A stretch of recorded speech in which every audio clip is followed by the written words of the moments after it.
Okay. 7 o'clock. Let's go ahead and call the meeting to order. We'll start with the Pledge of Allegiance. Pledge of allegiance to the flag of the United States of America and to the republic for which it stands, one nation, under God, indivisible, with liberty and justice for all. Okay, to sum up where I understand anyway that we are, and where we are in an ordinance adoption process. Part of that process requires that we have a public hearing here at Planning and Zoning Commission. In the end, we'll make a recommendation which will go forward to the County Commission for actual adoption or not adoption. We have opened and held a lengthy public hearing. We have closed that public hearing. So tonight, basically our job is to sift our way through the different alternatives on some of the different issues and ultimately come up with an ordinance to recommend to the County Commission. It's not my intent to reopen the public hearing. On the other hand, our County Commission does have a spirit of audience participation. We, as we make motions today, I will give the audience an opportunity to speak on that specific motion. I don't want you to repeat what you've repeated previously. We don't need to hear things a second time or a third time. But I will give the audience an opportunity as we vote on motions to speak on those motions. And I understand that based on our discussions last time, staff has come forward with some additional proposed language that we did not have before us at the last meeting. Is that correct, Mr. Bowling? That's correct. Mr. Chairman, for the record, if I may, Stan Bowling, Community Development Director. What we passed out to you all this evening and had available for the members of the public this evening were items that were discussed at the public hearing that would be additions to what was in your packet before. So what you have on the dais and members of the public have in the upper right-hand corner, PZC special call meeting, June 2nd, 2016. That's the document that I'm referring to. And every place in the margin where it has discussed at May 26 PZC, that's that highlighted area would be language that was discussed, and we've crafted language so that you all actually have something in front of you in writing as you go through. And Mr. Chairman, if I may, can I just go through and summarize what these particular items are? Please. On the first page, right under 9, vacation rental, local license and regulations, there's a definition proposed for bedroom, since we do use bedroom in the proposed occupancy requirement. And we do, as discussed last time, we do have a definition of bedroom in our land development regulations, but it goes above and beyond, I think, what we're really looking for here. So we simply came up with the wording that the bedroom, for purposes of vacation rentals, bedroom would refer to any room used principally for sleeping purposes and meeting applicable building code requirements for a bedroom. So that's wording that we would suggest that you work with tonight. I won't go over any of these individually. You may have topical areas you want to go over. I just want to summarize. If any commissioner has any questions or comments on each of these items, we might as well address it as Stan raises it. So if anybody has any question or comment on that bedroom definition. No, I think it's an improvement, so I'm supportive of it. All right, going on to the second page, a little more than halfway down, again discussed at May 26th meeting. There's an addition to the acknowledgement form section under noise regulations, D. And the way that our noise regulations are set up now, and again, they would apply to vacation rentals just like a conventional residential unit. We would wanted to refer to really the 3 types of noise regulations that we have. One is a decibel regulation. And there's a table, and there was some discussion of it last time. Certain levels during the daytime hours, more stringent levels at the nighttime. That particular decibel reading is already referenced in here, and that's a very good way of measuring sound that's, say, produced by a machine or something that's ongoing. It's a good way, for instance, for looking at air conditioning units or pool heaters, that sort of thing. But it's not good for other types of noise. And the other types of noise are referenced in here. More stringent no disturbance requirements from 10 to 6. We have another type of regulation in 974, our existing noise regulations, that, for instance, radios and electronic devices using amplification to not have any excessive noise, especially between 10 p.m. and 6 a.m. That's already referenced. What we added was the third type, and it's a pretty common type of requirement that's already in our code, and that's for no excessive noise that would cause annoyance to any reasonable person of normal sensitivity.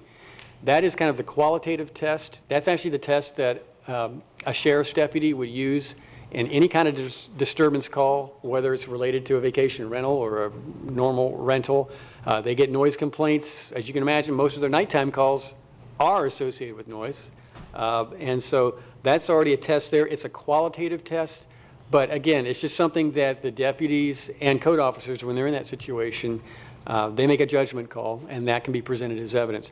So the idea here was to add that kind of third type specifically in there. So that's been added. As a comment on that, I definitely think that's an improvement. You may recall Dr. Conway presented a letter from Lieutenant Flowers. And Lieutenant Flowers from the Sheriff's Department had almost 1,500 noise complaints last year.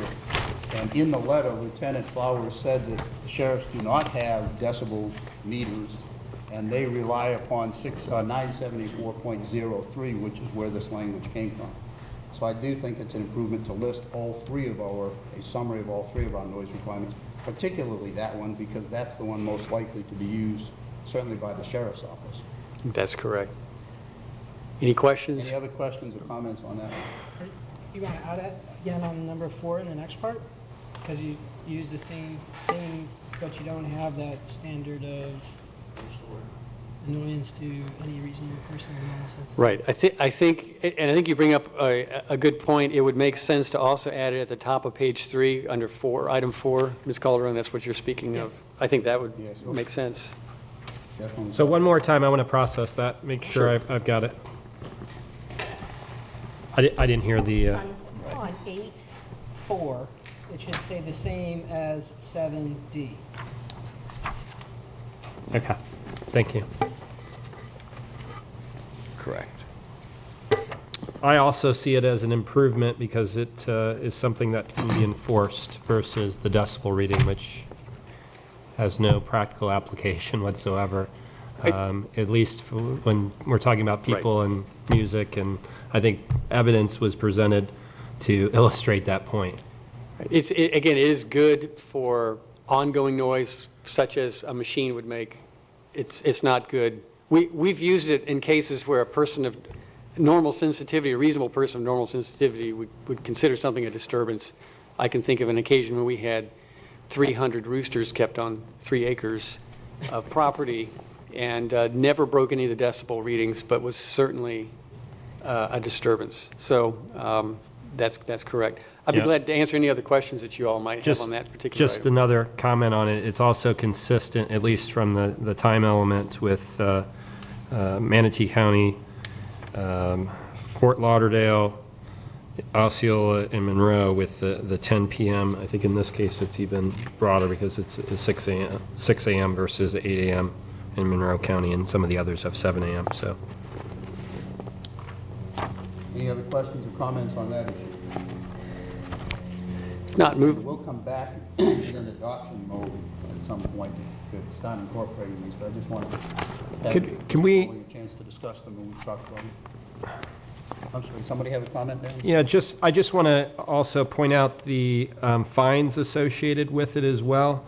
Can we clarify that in terms of fines on the noise ordinance for vacation rentals?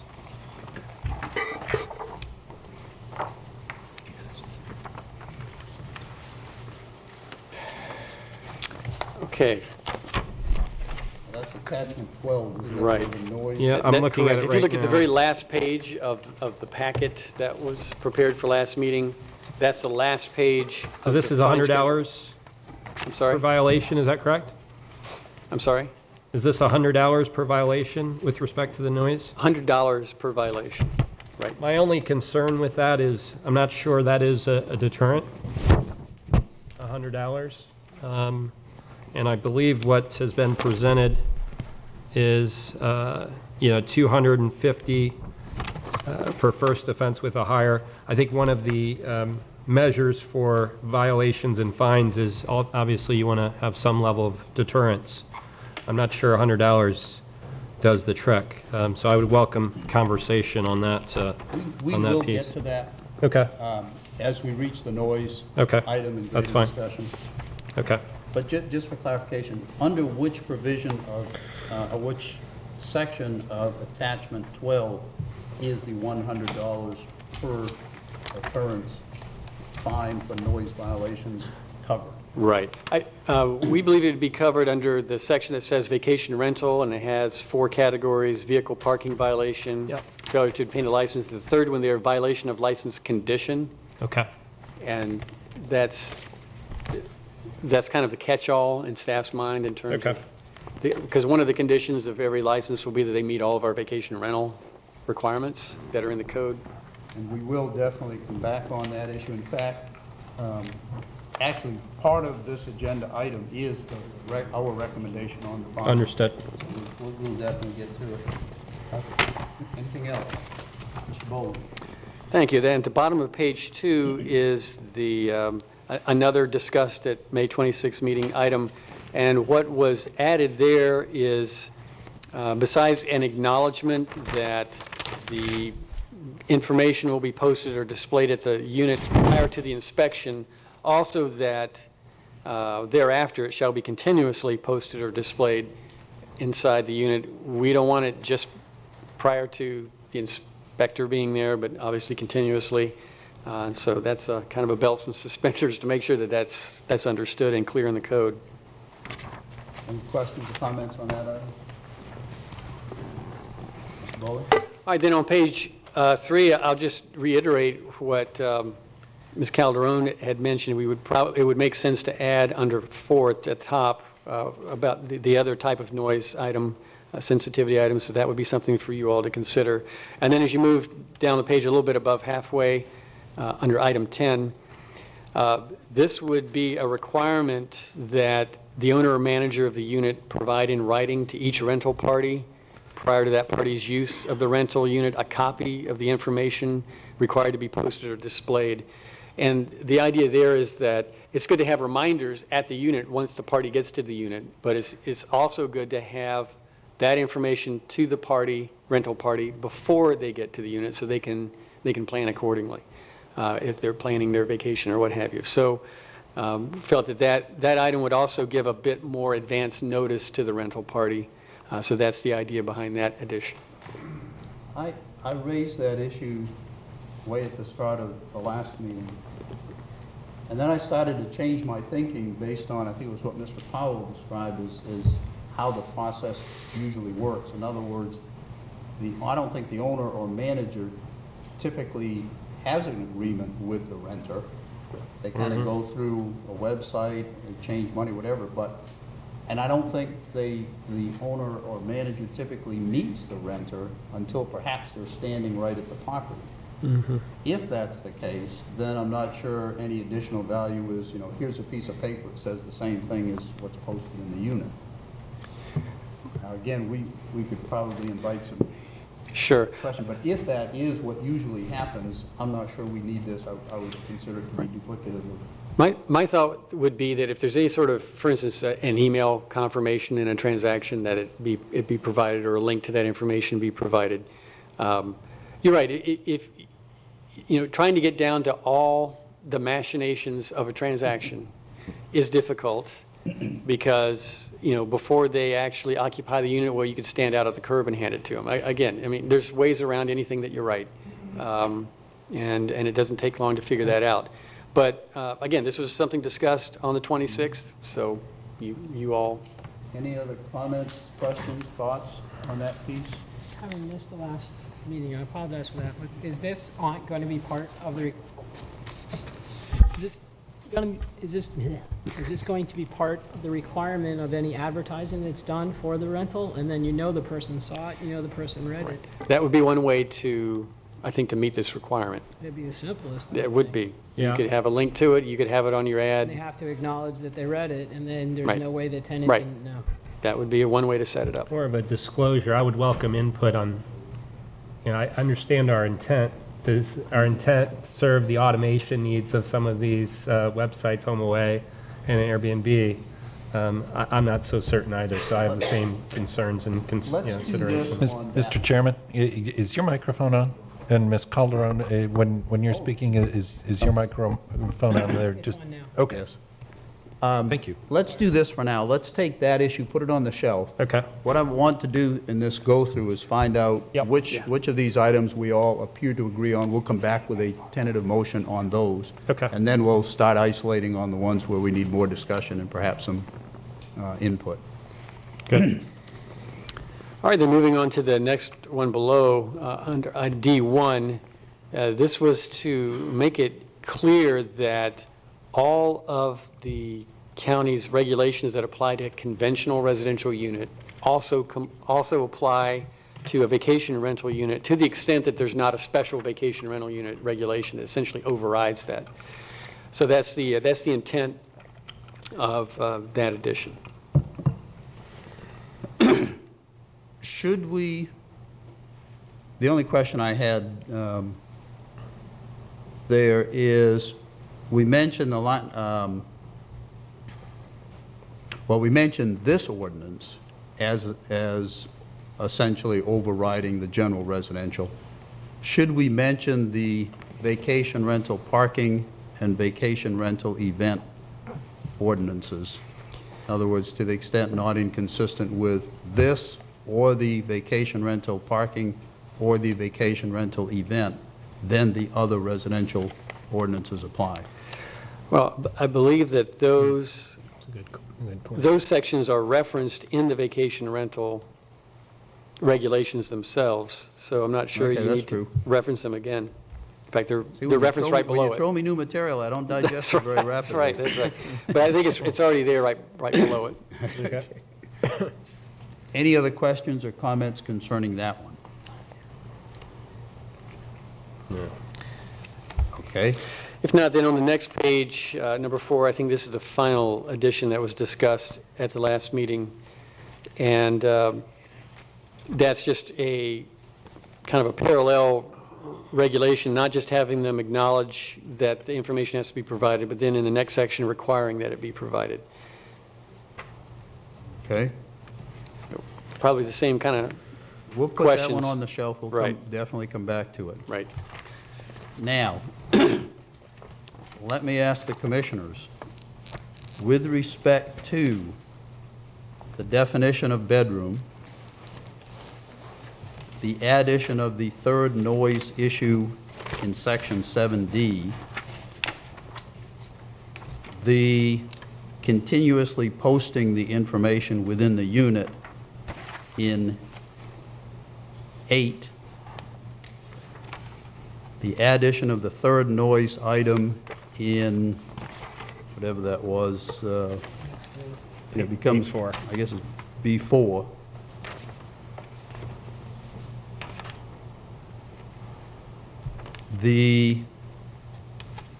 To the extent there is no conflict language, with respect to those items, is there anybody who is concerned about adding them to the ordinance?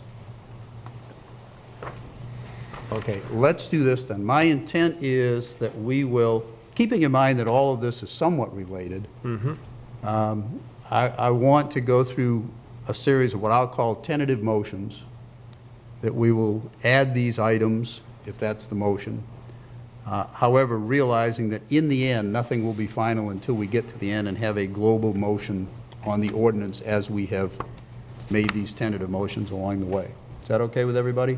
Yes. Okay. That being the case, I would entertain a motion to add those items, a tentative motion to add those items that we've just discussed, which is all the items Mr. Bowling mentioned, except the ones about the acknowledgement being provided, et cetera. But all of those other items, do we have a motion tentatively to add those to the ordinance. Before we do that, Stan, wasn't there one more highlighted area on the next page? Or did I miss something? Those are, I think that's the one on the last page on 4. Yeah, the one on page 4. Right, I think that parallels the one I'm on linking 10. that They're to both what about we're gonna disclosure. put on. I think both of those are out of this. Correct. That's out of this current this motion. motion. Okay, got it. Okay, do we have a motion then to add the other? Yes, Bill, I So- see you looking. Just so the record is clear, you're calling for a motion that will add, if you want to just go through that list so that the record is clear. I'll attempt to do that. All right, thank you. All right, and is this a temporary motion? Is that? Well, I know what we're trying to accomplish. I'm so- calling it tentative. Okay. Only, I suppose if we all died, it would be an actual motion, but All right, a tentative motion. I'll make a tentative motion to approve the additions that include the definition of bedroom outlined in 9A, that include the additions outlined in 7D related to noise regulations that define it as no excessive noise that would cause annoyance to any reasonable person of normal sensitivity. That include item 8, that a notice shall hereby be continuously posted or displayed in the vacation rental unit. To include in in section 10D1, to the extent there's no conflict with these vacation rental regulations of section 911-15-9, all county regulations applicable to a residential unit that is operated or used as a vacation rental unit shall apply to a vacation rental unit. I'll make that motion. and Second. did you include, Oh, I got one other thing to include. In section 8, under subsection 4, that we would include the language consistent with the previous section 7D, related to noise regulation on no excessive noise that would cause annoyance to any reasonable person or normal sensitivity. That would be included under subsection 4. I think I've hit all of them. okay, everybody understand the motion? Do we have a second to that motion? Second. I'm sorry, was that Mr. Borgnano? Yes. Okay. Any discussion of that motion here? Okay, as I said, I would give the audience an opportunity to comment with respect to motions made, specifically on those motions, and new information if you wish to bring it to our attention. Would anybody like to speak? Okay. If not, then all in favor of the motion, please signify by aye. Aye. Any opposed by like sign? Hearing none, that motion carries unanimously. Okay. Now, let's go back to that section 10. The acknowledgement shall be provided prior to the party's use, and kind of coupled with, at the very end, that section 8, the information required to be posted shall be provided in writing to each rental party prior to that party's use. And I know some of us asked for some input. I'd like to ask Mr. Powell specifically, how would this work in the real world? Well, thank you for asking. When I first read it, I said, well, it's one more time mentioning everything and, more information, hearing it again. How bad could that be? But then I said, well, practically, how does this work? So you send an email to someone or a letter to someone ahead of time saying, the fire extinguisher is by this bedroom. The trash cans, which are over here, have to go out there. The parking is going to be right there. I mean, they don't have anything in front of them. They can't relate to that. I think the information that they need ahead of time is definitely the manager contact and the occupancy, which will be on the license, which will be in all the advertising, which will, I imagine every vacation rental landlord puts in the correspondence how many people are going to be attending. But I think talking about trash and recycling and where the fire extinguisher is and where the parking is, it won't make sense to anybody ahead of time. And I think it almost gets into the place of giving somebody too much information to the point where they won't get it, and then they'll start tuning out on the stuff that is important. And then the second thing is what we discussed in the last meeting is sometimes there really isn't that back and forth with a paperwork. Just yesterday, I rented one of my houses to somebody last minute. Their plans somewhere else failed, and they decided to come to this area. And so we were dealing with texts and phone calls all day. I didn't meet them until they actually showed up at the house at 8 o'clock. There was no opportunity to send them a form ahead of time. And really, ahead of time, telling them where the fire extinguisher was, it wouldn't accomplish any benefit. When is the first time in the process that the tenant is expressly advised of the occupancy limits on the unit? When they see the ad. And what we had proposed in the short-term vacation rental committee is any advertisement that goes out has to specify the maximum capacity of that house, and that has to match what's on the local license. So that's done before someone even contacts the owner. Is that still in here? I've lost track over the course of our meetings and Yes. changes. Okay. So I believe the intent here is to capture the big items, correct? And then with today's automation, capture some level of disclosure of those items, whether that's done writing, email, or whatever. It's made by the vacation rental owner to those tenants, and at least they've been told at some level. They may have not read it, but they're now responsible. And as the vacation owner is now responsible, vacation rental owner is also responsible for providing that information in advance. Thoughts on the practicality of that? Well, it's tough. Like with Yeah. my situation yesterday, there was no advance because it was last minute. And I'm thinking, well, what is the advantage of telling somebody you haven't seen this house, you haven't walked into it, you're not even in this state right now. I'm not talking about the details. I'm talking about the big items. Oh, the big items make sense. I think the repetitive with the license. the correct? information with the license, who it is, the contact number, the occupancy limit. Yeah. I think that's important, and that should go out with any kind of confirmation. Now, in the example you used for what happened to you yesterday, where in that process would the important information have been given to them? Well, we were communicating all day long, so they had my contact information, they had my email address, they had my cell phone number. We were communicating through phone, voicemail, text. It was very involved that way.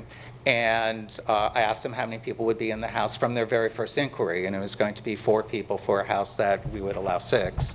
And then when they showed up at the property at 8:15 last night, I walked them through the property. I remind them that they could only have so many people in the house. They were bringing a boat, so we talked about the boat, and they're actually now trailering it. We talked about how many cars there would be. I told them where to park the cars. I walked them to the area. I showed them the trash recycling container. I said, I put it out today because recycling is tomorrow. If you could bring it in. And Friday is trash day. That's the gray container, so please put it out Thursday night because sometimes they come very early on Friday. I showed them where the fire extinguisher was. I showed them where the emergency light was. I told them where the Sebastian Medical Center was. In the reference to, you go down this street, you make a right, you get back onto US 1, and you go up a quarter of a mile. If I told them that information in an email without their actually seeing it, they'd be like, what do you mean I parked by the Bougainvillea? And what do you mean the fire extinguisher is on the shelf? Yeah, so the way you dealt with it in this instance was it was all verbal. It was That was- all verbal and all showing them. It was all verbal. I think that having it written and having it on display in the unit is important.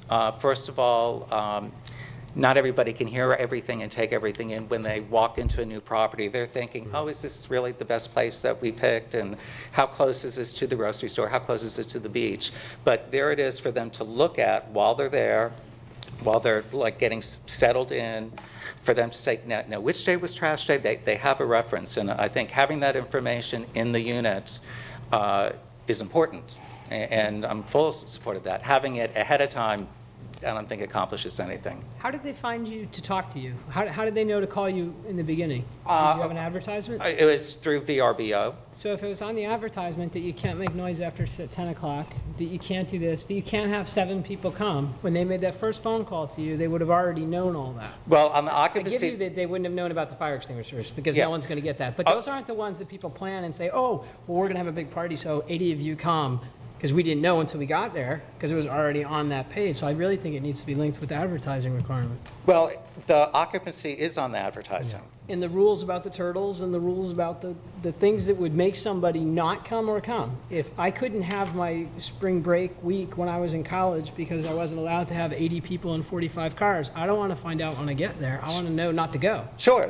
Well, that's the occupancy. I'm talking about the things like where to park. I agree with what you. to deal with the That doesn't trash, make how to any deal with the difference in there. extinguishers. So the occupancy is in the advertising. You know, you could only have so many people there. What would be the problem in either requiring through the advertising or through some means prior to arrival? Well, occupancy, the fact that there are noise limitations, and the fact that there are parking limitations. Those big items that are big item, are sources of problems on this side, and our decision make or break issues on the other side. Well, I think the occupancy, you know, we already addressed. I think the parking is very easily added, and, you know, they don't have to know where to park, but they can know that they could only have 3 cars or 2 Yeah. cars or 5 cars. So that's something very easily added to ads, doesn't confuse anybody, and there's the information.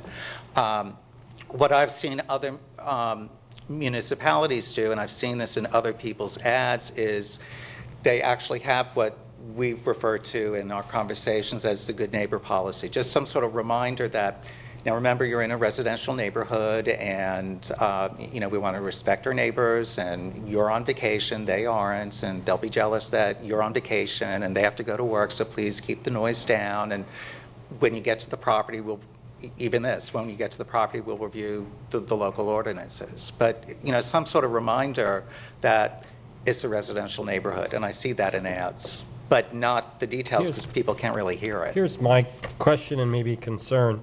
I understand our intent here with including this language. I don't think it accomplishes our desired objective in terms of practicality.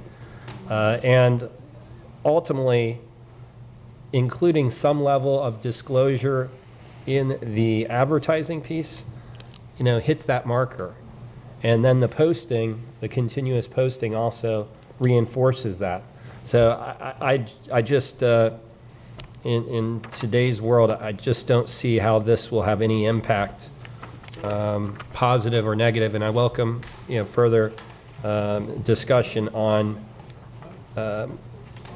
accomplishing its desired objective. Stan, where is the current language requiring the advertisement Right. posting the occupancy? If you look at page 4, under 6, it really should have a number 7 by it. You see there's a gap between 6 and 8 there. And this, basically the sentence that says, the local license number and the occupancy limit confirmed by the county code enforcement officer shall appear or be stated in any vacation rental unit advertisement or any rental offering associated with a vacation rental unit. And in terms of discussion, if you wanted to add maximum number of cars and some noise rules there, you could hit the kind of the big 3 in that one spot.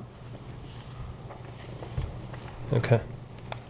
Got it. Mr. Powell, from a practical standpoint, would that work? Well, the parking's a no-brainer. It would work, and I think Yeah. it's a great addition. And I think a general statement about the noise makes sense. I think getting into that as ordinance number this, that, and this, you know, it won't mean anything to anybody. But some reference to noise, I think would be great.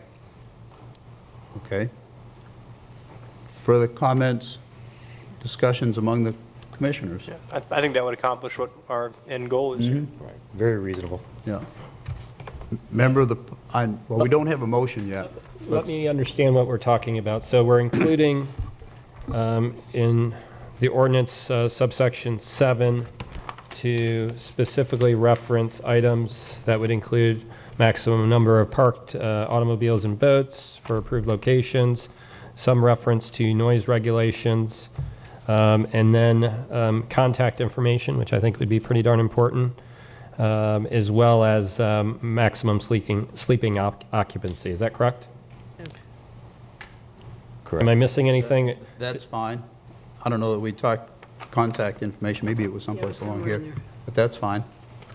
And if we did that, then we don't need the item 10 on the prior page or 8 on this page. My only concern is also to include items maybe, for out-of-state people, I don't think they have any, especially on the beach, any knowledge on sea turtles. So, Right, and what we to could- have that on an advertisement, I don't think it's a bad thing. Well, I what think it we could protects do us. is, like we've done for the informational items, for any unit east of State Road A1A, where you have the sea turtles, then if you have a Yep. unit east of A1A, then you need Okay. to include that in your ad. Okay. We could add, no pun intended, we Yeah. could add that. Doesn't hurt. Yeah, that would make sense. I'm not so certain on, I guess we're missing 2, which would be location and trash and recycling. I don't see them. Those aren't big picture items we would No, I need. see those as tactical. You get there, you deal with those issues. If I could what add you something cover to now. what Mr. Emmons said. Just- Not all of the vacation rental websites allow the landlord to identify their name and their phone number in the Okay, ad. got it. So we would probably want to strike that. I mean, that comes pretty Thank you. immediately. And I've done, Yeah. yes, it makes sense. So For we lots would- of reasons.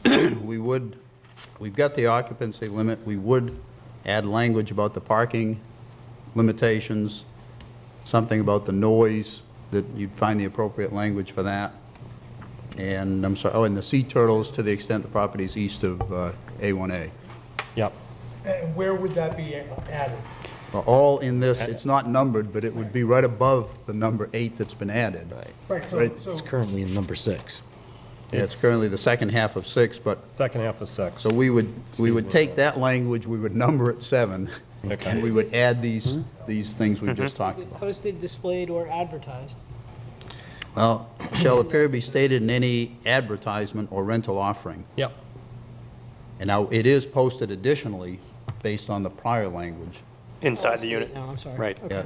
So it's going to, this core of information will both be posted and advertised. And the posting will also include some of the details like emergency room, trash, things like that. Okay. Well, we haven't got a motion yet. Someone would like to make a motion to, Motion to amend 11, number 7, to add parking, language regarding turtles east of A1A, and some language regarding the noise ordinance, and to remove, I believe it is number 10 itself, and to remove number 8, but add language regarding advertising, either on the internet and also posting this information on site. Well, that's why I said remove number 8. I got you. Yes. Question on the on-site information, because on-site information, I think, is different than the advertisement, which we would want to include. Well, that's why I wanted it on both. I wanted to advertise, and I want the same information also on site. Yeah, no, I understand that, but there'll be some additional requirements for the on-site information that would, we'd want to be a little bit more detailed. That would be kind of the friendly neighbor, the trash, the contact information, location of, so it's a little bit different. Well, I That's understand, this is just an addition to. Yep, So that okay. we know All the it's going to get on-site- there, it doesn't disappear. yeah, Yep. the on-site information stays as written and does incorporate all of the things. Correct. Got it. That's my intent. Okay, We would good. add it to the advertisement or offering language in what now has become paragraph 7 at the end. All right. Okay, is that your motion? Yes, it is. Okay, do we have a second on that motion? Second. Okay, Dr. Day made the second, and as I said, would any member of the public like to be heard on that? Mr. Chairman, my comment is really in the way of a question. With all of this information being posted on the internet and inside the unit, what is your expectation that this will, what kind of effect, is this supposed to have some kind of cause and effect, posting this information on the internet and also posting it on the door? what is your expectation that's going to happen as a result of these postings? Well, I think our expectation is, as a person is reviewing different advertisements, Yes. and as they see a property in which they're interested, Yeah. they will know right from the beginning Yeah. that there are occupancy limits, parking limits, noise restrictions, Right. sea turtle requirements if it's east of A1A. They'll know that even before they've said, this is the property I want. Right. So presumably, they will make a decision to pursue rental of that property with knowledge of those facts. Okay. Which will all be reinforced when they arrive at the property and it's there again. Okay. So it's our attempt to make sure that the renters are well aware Right. of these issues, particularly the big picture issues that are creating disturbances for neighbors. All right. So your expectation is that the provision of all of this information is going to have some kind of impact on the people renting these properties. So, for example, if there's the occupancy is posted of, say, only 5 people or only 6 people are allowed at this property, and the renter, the prospective renter, is going to heed that, and if he's got 8 in his party and he sees it on the door or he sees it on the internet and he arrives with these 8 people, he's now going to tell 2 people to go away or not come or cancel the booking? Is that the expectation? I'll share comments. Ultimately, as part, I think we're making a improvement in the advertising piece, where there are no secrets and no surprises. Okay. So you don't get into an agreement to go into a short-term rental where all of a sudden now you're surprised by the limitation in terms of occupancy. So I think there, and sea turtles and the like. Right. I think the question, and I'm assuming this is the case, is it going to stop the behavior of folks that are looking to slight the system? I'm not so certain. Yeah. I think that goes to a separate question related to the enforceability of these code restrictions on the short-term rentals. Okay. That's kind of my view. All right. Well, hopefully it'll influence the property selection decision. If that person has 8 people he or she wants to bring along, and he's looking at an ad that says no more than 6, Yeah. hopefully that person will say, well, I better look at a different piece of property. I'll share an example. I'm renting for a business executive retreat, a home in Austin, and I'm bringing 10 people for that. So as part of Austin's requirements on advertising, it shows all of the restrictions, and a responsible person, and I'm not saying everybody is, and we'll look at that, and I know in full advancement whether I can rent this home versus another by those postings in the advertisements. So I'm hoping at least from the responsible folks that it provides no mixed signals and surprises when they go in and show up at Mr. Powell's and say, oh my gosh, I didn't know about that feature. So I hope that is seen as an improvement. Okay. Well, let me try and I say... And poke holes through that, I'm fine with it. It's admirable, it's romantic, and it's theoretical. And let me give you a little bit of dose of reality of exactly what goes on at the coalface. First of all, asking Mr. Powell about this is not the right person to ask, because he is in the 0.001% of renters that is actually has any kind of physical presence next to his rental properties. Let me give you the opposite end of the curve. You have a renter in Paris that's going to the INSEAD Business School, advertises on Airbnb that she has a property in Vero Beach. The transaction is conducted in euros. No sales tax it's all done in cash. The keys are exchanged there in Paris, and the person shows up, and no information that is relevant to that rental is applied. So keys are given, and then you've got another case, somebody up in Rochester, New York, that advertises in a local village newspaper. And he doesn't even provide a key. He says there's a lockbox. When you get down there, the lockbox, the code there to get into the house, and the keys are there. Then you have the rental agencies that have 16, 18 renters, completely atypical from Mr. Powell. All that there is there's the lockbox key, go to the residence. And none of this information is going to have any persuasive or deterrent impact on the behavior of that person. If that renter shows up and they're going to behave destructively in the neighborhood, all of this information is great from a theoretical standpoint of view. From a practical standpoint of view, it's not going to do anything. It is the equivalent of the mattress label on the mattress that says this is Department of Agriculture or FDA or whatever it is. It's going to be words full of sound and fury signifying nothing. I just want to give you a dose of reality. Sure. Not to say that, Can I respond? So understand completely, and what you're talking about is a enforcement related issue.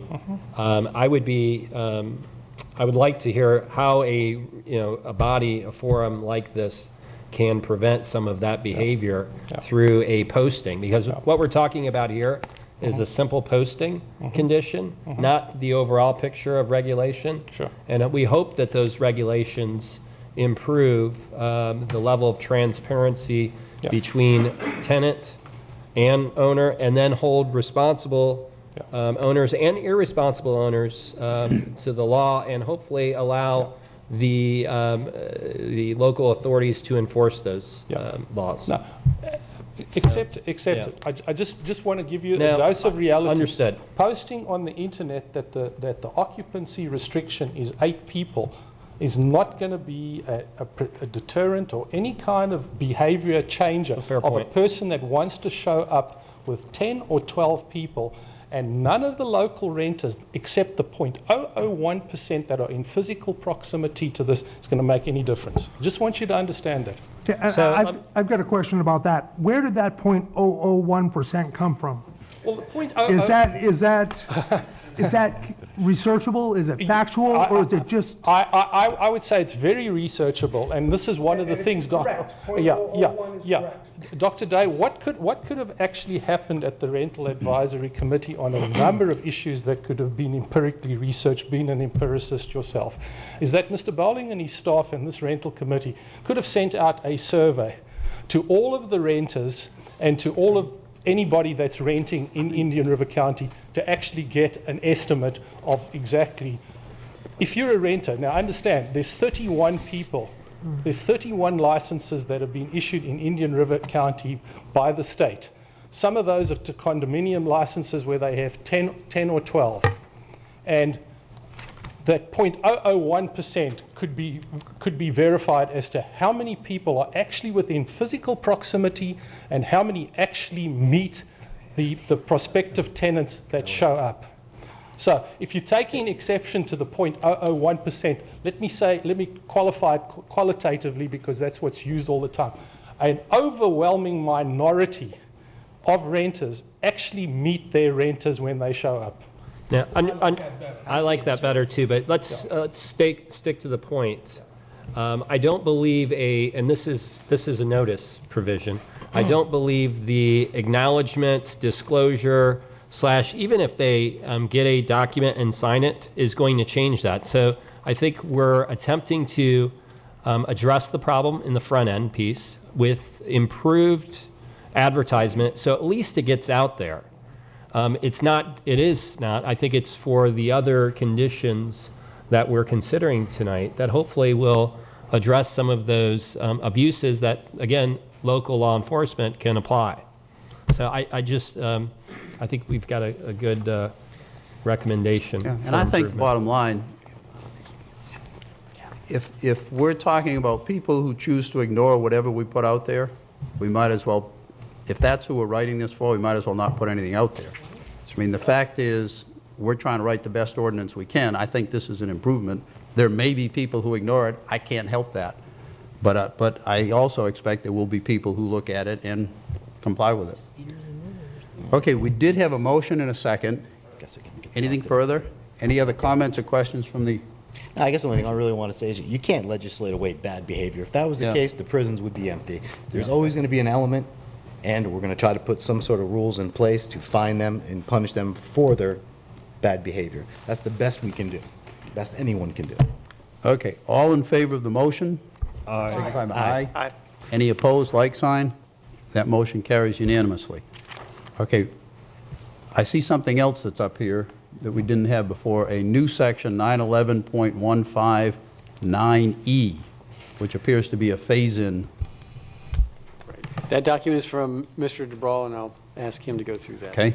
Yes, Mr. Chairman, what I attempted to do by this document is a couple of things. Number one, we know that it's going to take some time for us to find all of the different vacation rentals and also for the vacation rentals to come into compliance with the different things that are required in the ordinance.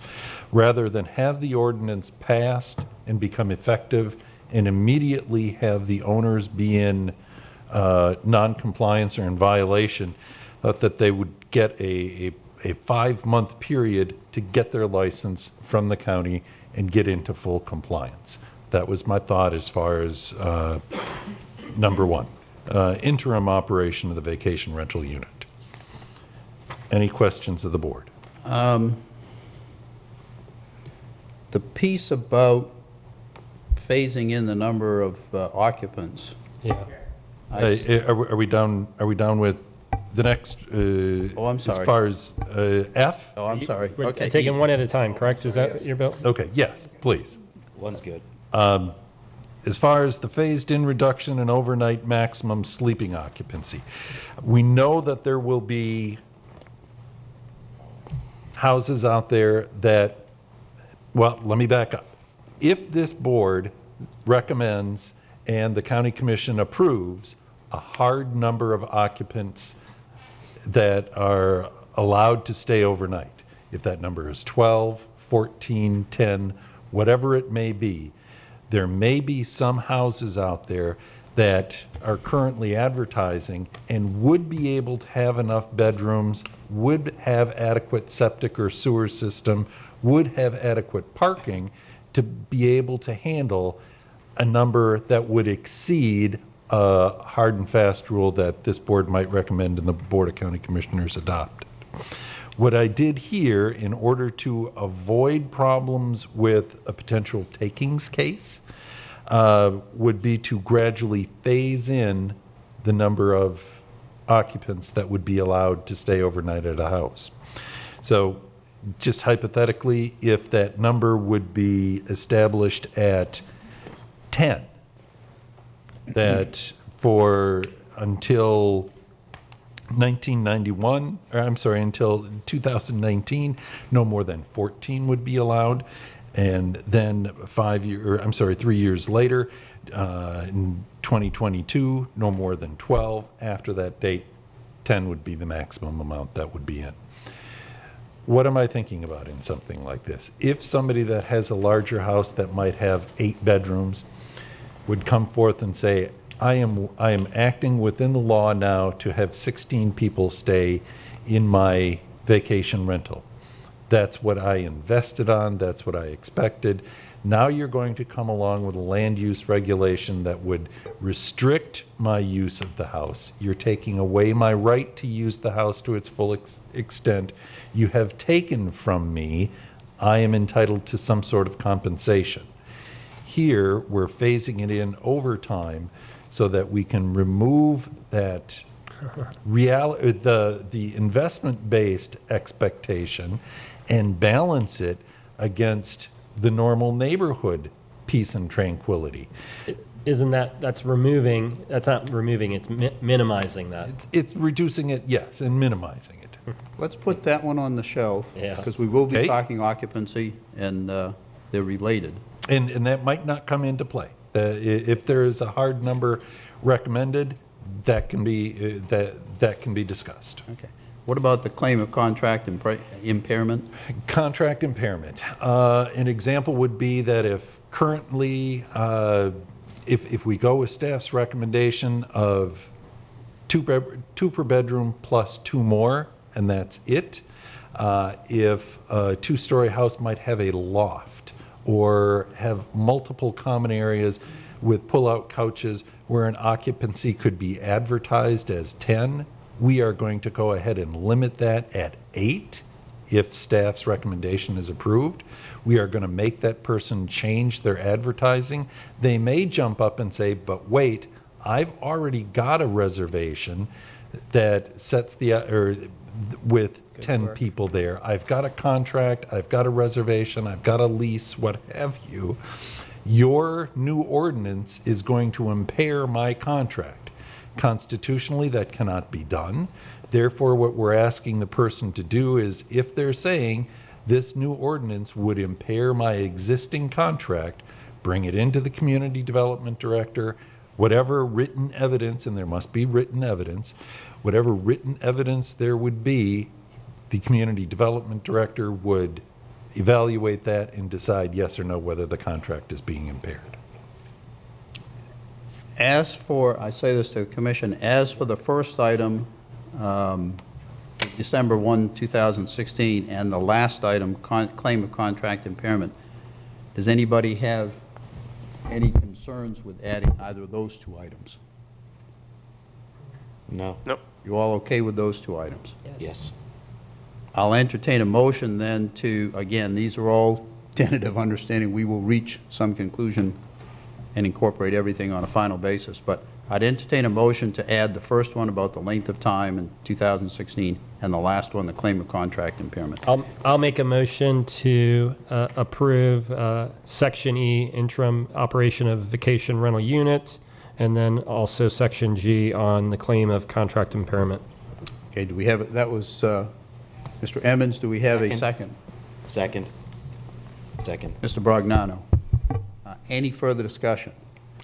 Any member of the public wish to be heard on those? If not, all in favor of the motion, please signify by aye. Aye. Opposed, like sign.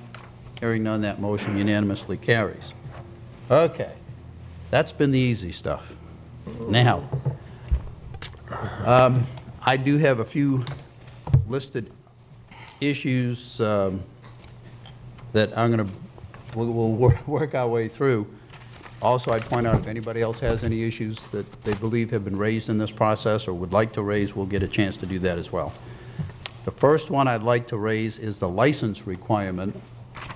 It appeared in Section 9A of the ordinance with our original material. That, with some of the changes we made tonight, gets pushed down to 9B. But there seem to be, I guess, three issues as I saw it that have been raised. One was the preemption issue, which I believe is probably a legal question, and Bill will seek your guidance on that. Two is the term of the license. As written, it is 3 years. I know the South Beach Property Owners Association requested that be changed to 1 year. And the third issue is whether or not it's transferable as the property is transferred to a new owner. And again, as written, it is currently transferable. As requested by South Beach Property Owners Association, it would not be transferable. So taking those 1, 2, 3, let's start with the preemption. The argument has been made that because the state license is only for a term of 1 year, that we cannot create a county license for anything other than 1 year.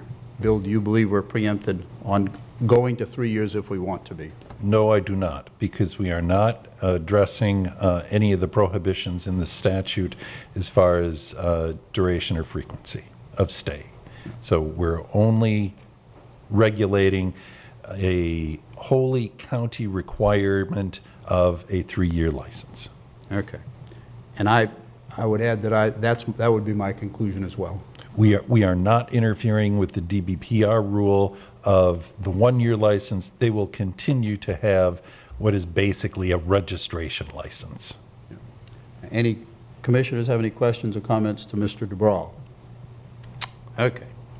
Next item is the, oh, I'm sorry, go ahead. During the hearing, I didn't quite get the intention and potential impact, positive and or I guess I got some negative, on having a license requirement on an annual basis, with the exception of this preemption issue. So I would welcome consideration and talk on that point. Why it should be 1 year separate and apart from any preemption issue. Okay. Well, Stan, I think you argued that point in the last meeting about the difference between 3 and 1. Well, I think there are differences. Certainly, it was discussed at the committee level. From staff's viewpoint, 3 years is adequate. We would think that 3 years would be often enough to catch any changes to the unit. Of course, the unit will be flagged, so we'll see if any building permit activity comes through. But if they were to come through and make an interior change or something like that, that'd be something that you could pick up on. I think from staff's viewpoint, that if there's going to be problems with the unit, we're going to be out there with code enforcement action in between the license periods.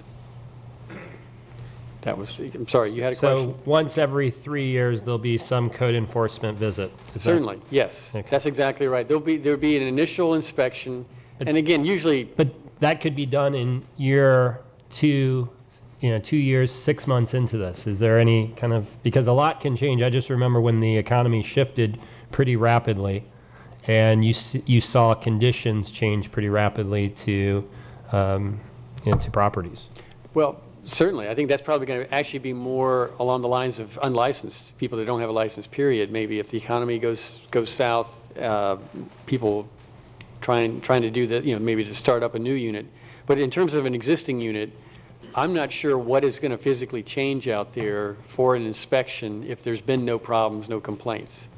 So that, again, and it also gets down to an efficiency situation. Yeah. If we go to 1 year, certainly we've got more demands in terms of staffing level than we would with every 3 years. That's really, obviously the more you're in the unit, the more you know about what's going on. But again, if it's a problem, you'd think maybe we'd be out there on a code violation inspection. And part of our goal here is to get property owners to get the license. Correct. In other words, they go through the hassle every 3 years instead of every year. Yeah. Correct. Stan, at each renewal period, I understand there would, I guess, have to be a renewal application submitted and reviewed by staff. Correct.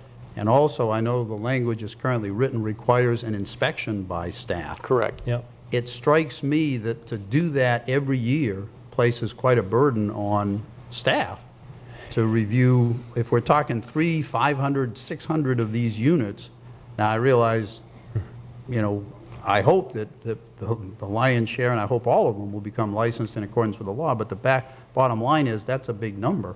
And I would think that would pose quite an administrative burden on your department. I think we would have to have additional staff.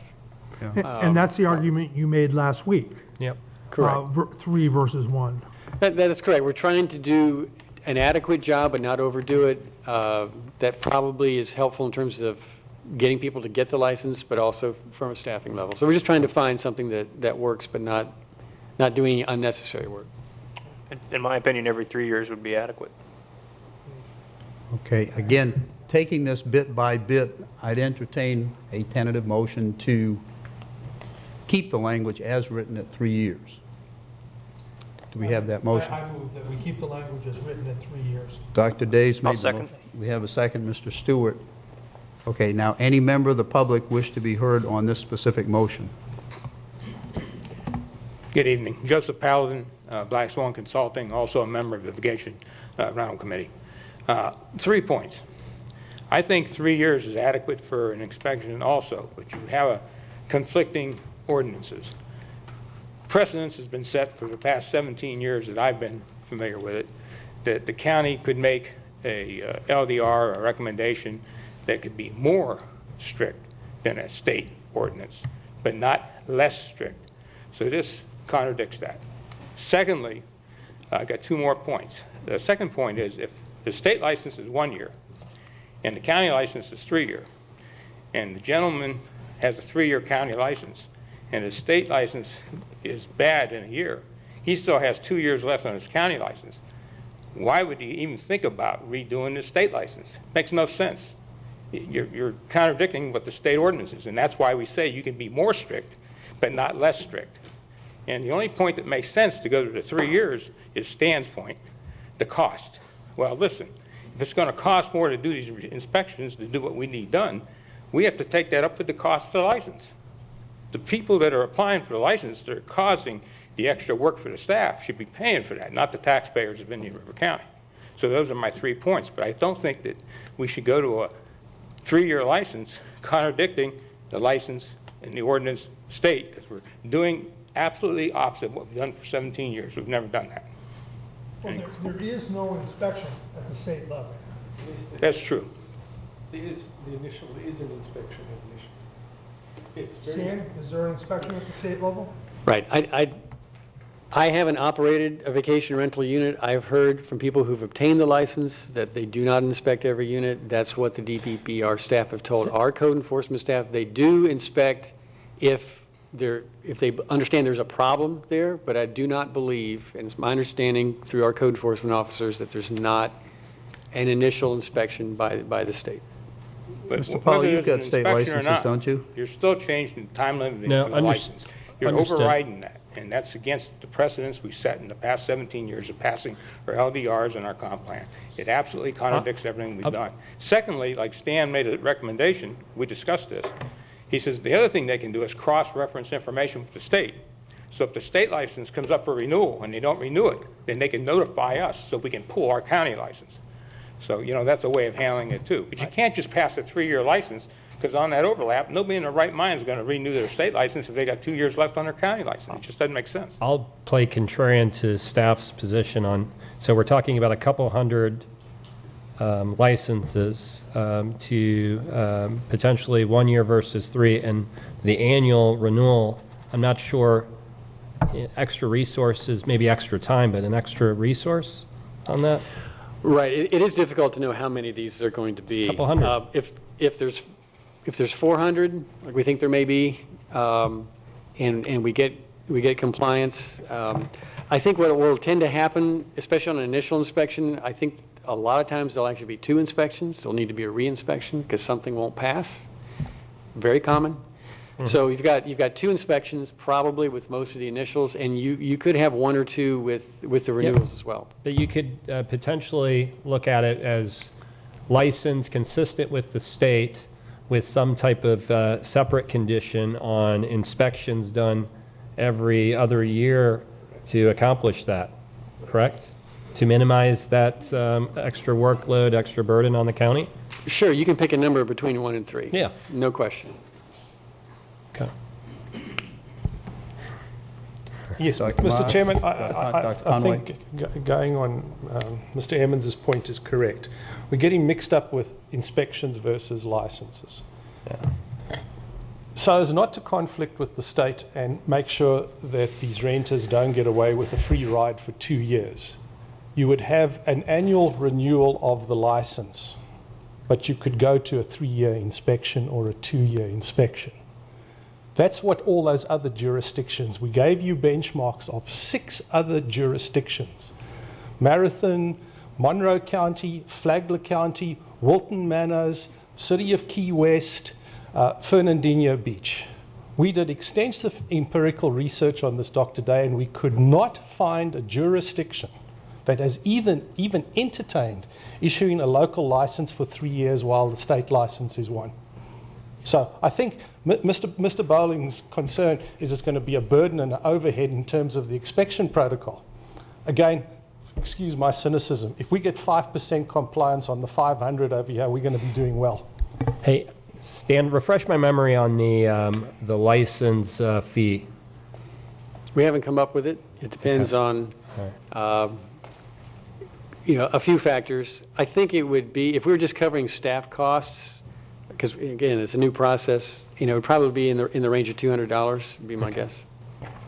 Yeah, and I see this range on the fee side, and looking at the other counties, you've got anywhere from, on the low end, $250, and on the high end, $750, with typically a lower renewal fee. But from my vantage point, I would make a separate motion to get consistency on the annual basis with a separate condition on the inspection done every 3 years. And then separately, I'll just tackle this. I would not support. Are you making a motion now? Yes, I'm making a motion. We already have a motion and a second on the floor, don't we? Yes. Yes. Yeah. so Yes. you can't make one yet. Okay. Mr. Paladin, you were on the advisory committee which came out with the 3 years, Yes, sir. but now you're telling us you don't like the 3 years, you think it should be 1 year. It's not a matter of like, it's, in my opinion, I would never question your county attorney, Mr. DeBrawl. It's a matter, first point, of legality. Practical. Now, secondly, the reason we came up with 3 years, because one side wanted 5 years, and the other point was the 1-year license by the state. And in order to get something in between, to get something passed to this point, I suggested the 3 years as a compromise, because that's the only thing I could get the votes on. So I went to the 3 You years. voted for 3 there, Yeah. okay. Yeah, but I'm saying that you got to address the overlap I brought up, and you got to address the legality of us making a ordinance that's less strict than the state, which we've never done. And how much clearer can you be when it says you can be more strict, but you can't be less strict? That's very clear. I think the idea of doing an inspection every 3 years, but having a yearly license also gives you more teeth and more leverage if there's a problem with that license in between that period. You have to renew it. It's a lot easier than pulling a license. Okay. Anything new? Yes, very much new. Just to paraphrase everything that Mr. Paladin stated over there, he was really That's not trying going to to be new. Yeah, You he don't need really to paraphrase what he's telling us. Okay, he made a mistake. All right. The point that I'm making is I think that the 1-year license is actually going to support and help the inspection regime, because what will happen is if they don't renew the license in the 2nd year, that will trigger at the county that either this place has gone out of business or alternatively that it needs to be re-inspected. So I believe that renewing the license every year, again, you will achieve consistency, but you will also enforce and It'll enhance keep you more the in control, inspection. Alan. Yeah, I believe keep you you have more attuned. control over it that way. Okay. Mr. Chairman, as far as fees for licensing and inspection, there must be a reasonable relationship between a fee charged for a license and the amount of staff time that goes into it. If in drafting this, the thought was that we will go in and inspect and make sure that everything is in compliance initially, and then renew that inspection every 3 years. And we would base our cost around that inspection and renewal, and keeping it simple that it would just be the every 3-year process. If we want to try and move that, or make the license an annual license, but the inspection every 3 years, we're going to have to go back and we're going to have to consider the amount of staff time that will go into a license renewal and lower the fee accordingly. I guess my question for you would be, what is the purpose of just having a basic paper license renewal, much like the state does? The state already has that. We can get the information from the state as far as those that do not renew, and we can use that to go out and contact the person, have they given up their license? You're not in compliance with our code because you need the state license. I mean, that was the thinking that staff had, that we would use the state information and not have our own requirements for the yearly licensure. Okay, I'm going to go ahead and take a vote on the motion. We do have a motion to use a 3-year term on the license. All in favor of that motion signify by aye. Aye. Okay, please raise your hands because, okay, we have 5 in favor. Opposed, please raise your hand. Okay, that motion carries 5-1 with Mr. Emmons opposed. Okay, the next issue is whether that license should be transferable. And when we use the word transferable, as I understand it, we're saying if the owner of the property changes, then the license transfers to the new owner for the remaining term of that license, provided the owner provides the various new owner information, new contact information, etc. Is that correct? That's correct. And that's the same way we have now with, say, site plan approvals. If a project is sold, the subsequent buyer of the project can step into the shoes of the original developer if they assume in writing the conditions and obligations and update the information. Okay, now we do have, South Beach Property Owners Association has requested it be non-transferable. We've heard the reasons for that. Among the commissioners, do you have a preference whether it should be transferable or non-transferable? I think it should be transferable. I agree. Motion to keep it transferable. Okay, we got, Mr. Brognato makes a motion to retain the language which currently exists, to have it transferable. Do we have a second to that motion? Ms. Calderon has seconded that motion. Now, do we have any discussion among the commissioners as to whether it should be transferable? Any input from the public? If not, all in favor of the motion, please signify by aye.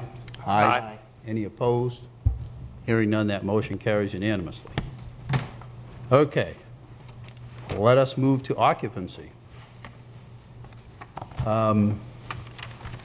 On the occupancy, we have 3 different alternatives, and I'll try to summarize them, and we can come up with any others that we believe is appropriate. But the Short-Term Vacation Rental Committee recommended 2 adults per bedroom plus 2 additional adults. That would be the restriction, with no cap or limitation. Staff has made a recommendation that if the property is on public sewer, that it be 2 persons. Now note the difference between adults and persons, but 2 persons per bedroom plus 2 additional persons. If, with again, no limitation or cap, if the property is on a septic system, it would be the lesser of those 2 persons per bedroom plus 2 additional persons, or the number of persons that can be accommodated by the sewer system as developed by the health department. That's, I'll call that alternative 2. The South Beach Property Owners Association has come in with its recommendation, which is if the property is on public sewer, it would be the lesser of 2 persons per bedroom or 10 people overall. In other words, there's a cap in their recommendation. If the property is on a septic system, it would be the lesser of those 2 things and the third thing, which would be the number of people that could be accommodated on a by the septic system. So those are the 3 alternatives presented to us: adults versus persons, cap versus no cap. Committee did not have a recommendation with respect to the sewer. However, the other 2 recommendations coming before us do have recommendations with respect to the sewer. There may even be other ways of looking at it. Dr. Conway raised the issue in his materials about some multiple of the average family size or the average household size in the area, and I think gave us that information and on the information he provided. There are other occupancy ordinances that were presented by Dr. Miles, starting on page 105 of his materials.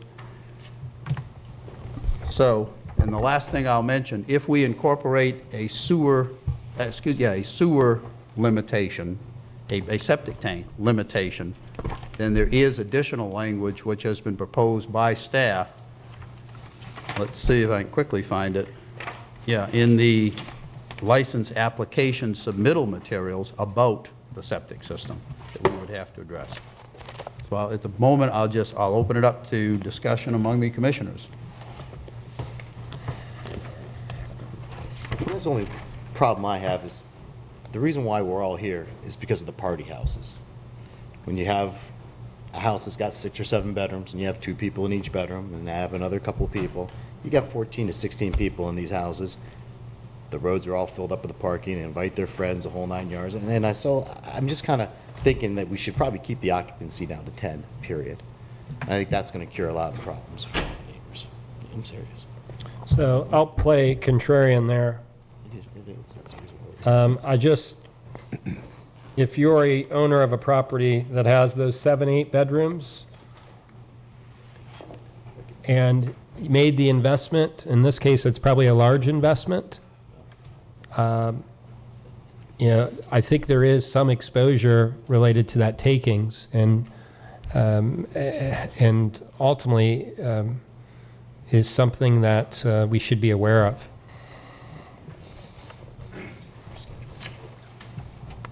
You know, I And I would think agree, it as I stated earlier. is a balance, because ultimately we're trying to find, and there's another consideration. It's the adult versus, we have an 18-year-old standard. That's borderline with high school students and such, and college kids abusing it. And then you have the family that comes in, and I asked Dr. Conway this in our last session on just 2 per bedroom, and I want to bring 2 families together and they have a combined 5 kids. Then all of a sudden we kind of look the other way on that. So I get what we're attempting to do in terms of there's maybe a threshold, but it's not an easy one for that limitation, I believe, of some of those homes that do have large bedrooms, and certainly would be challenged by those property owners in terms of how they use their investment property, recognizing that they do have commercial property in a residential area. So I get both sides. I guess I'm skeptical of, well, I understand the purpose of a cap, and I think that's not a bad idea, but for some reason I feel uneasy about saying the cap for a 2,000 2-bedroom square foot house should be the same as the cap for a 5,000 6-bedroom house. Which maybe that just means you would adopt different caps based on some factor. I don't know. But I just have trouble going, small house has the same cap as big house. You'll get a chance to speak. We're going to try to talk this through ourselves a little bit here. I have the same struggles. I do think there is a challenge to the existing proposed with respect to the 2 with no limitation on on the 18-year-old and kids threshold, and then ultimately the +2 on top of that. So it's not an easy one. I'm not going to speak contrary to what I just said, but there is a concept out there which Dr. Conway presented, which I think is certainly has merit. Where you come down on it, I don't know the answer yet, but that concept of what is the average household size in the county? At some point, do the numbers simply start disrupting the neighborhood just on sheer numbers? So I know some communities adopted a cap that was based on a multiple of the average household size. I can understand why they did that. I don't argue against it, but I'm still uncertain as to how I'm going to come down on this. If you had 8 bedrooms, you're saying that you couldn't use them all. Yeah, if you have a big house with Just out of luck. many bedrooms, you couldn't use it. So I'm just looking at scenarios in the South Beach Property Owners Association recommendation. So if I have a 3-bedroom or 2-bedroom house, that's a 3-bedroom house, and I have a family and kids, under that scenario, I would certainly be in violation of the regulation because it's the lesser of 10 persons, 2 persons per bedroom. That would be difficult as well. And I understand the intention of the association trying to protect and to minimize the level of abuse of having 16 people show up in a bus or multiple cars and cause chaos in the community and ultimately impact to the neighborhood in a negative way.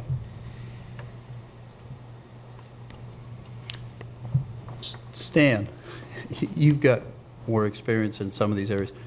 Staff's recommendation does not include a cap. Why not?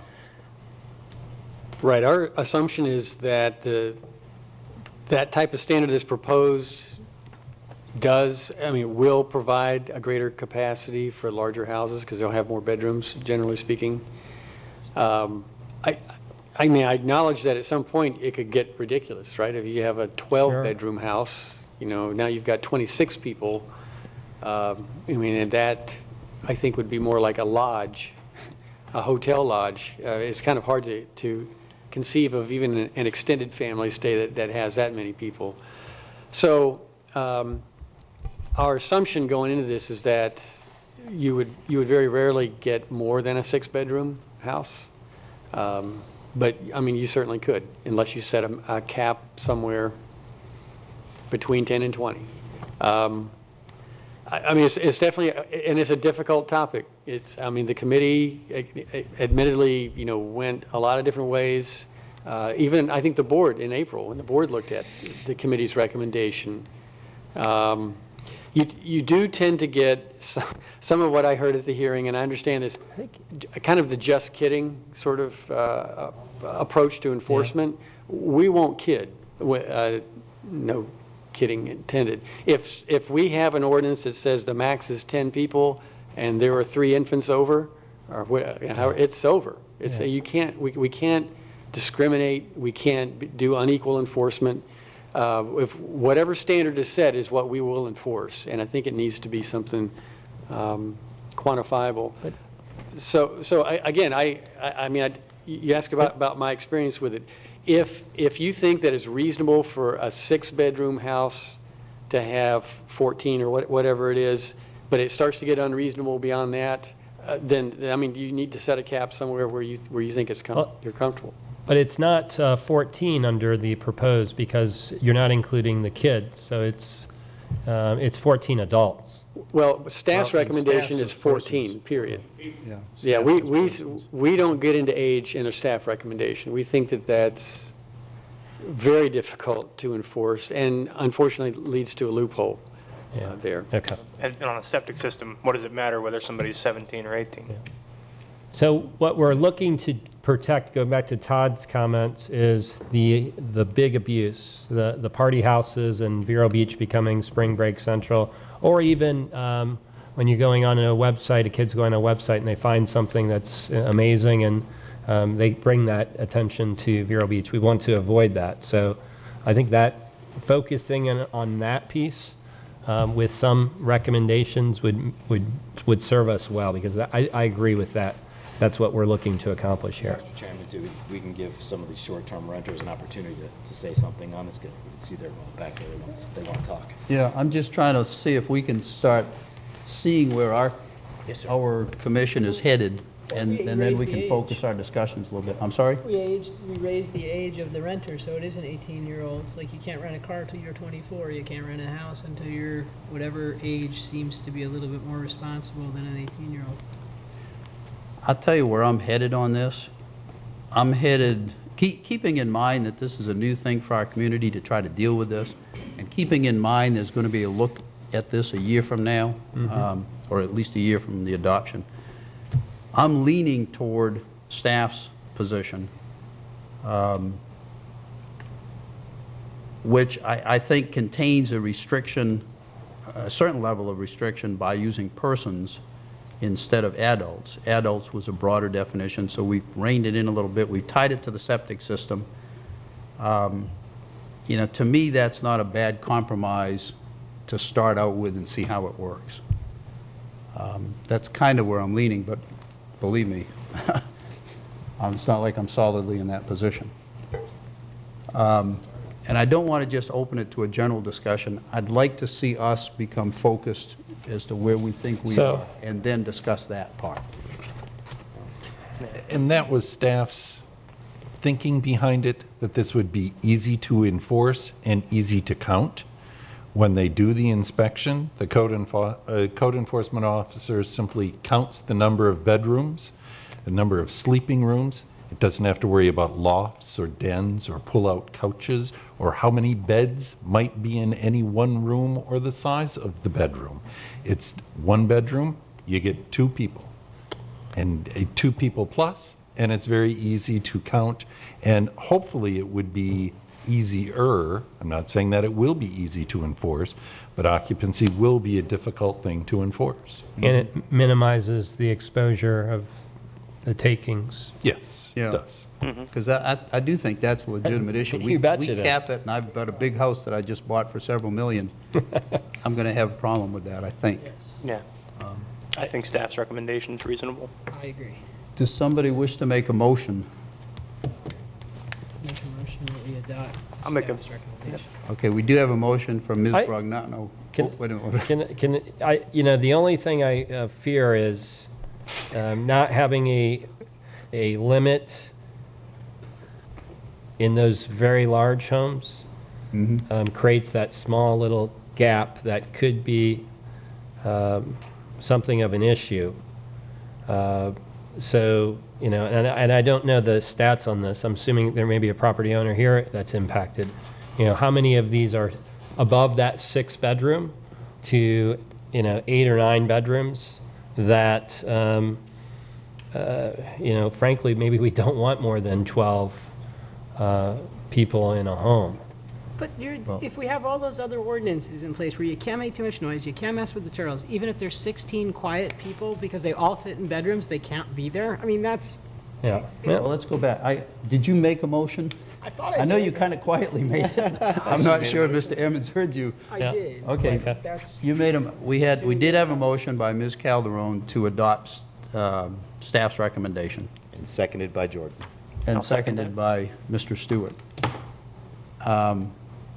Now, with that motion on the table, I'd invite public input. Well, yes, you'll certainly have your chance. In fact, Joe, why don't you let this lady speak first? You guys have had a chance to speak.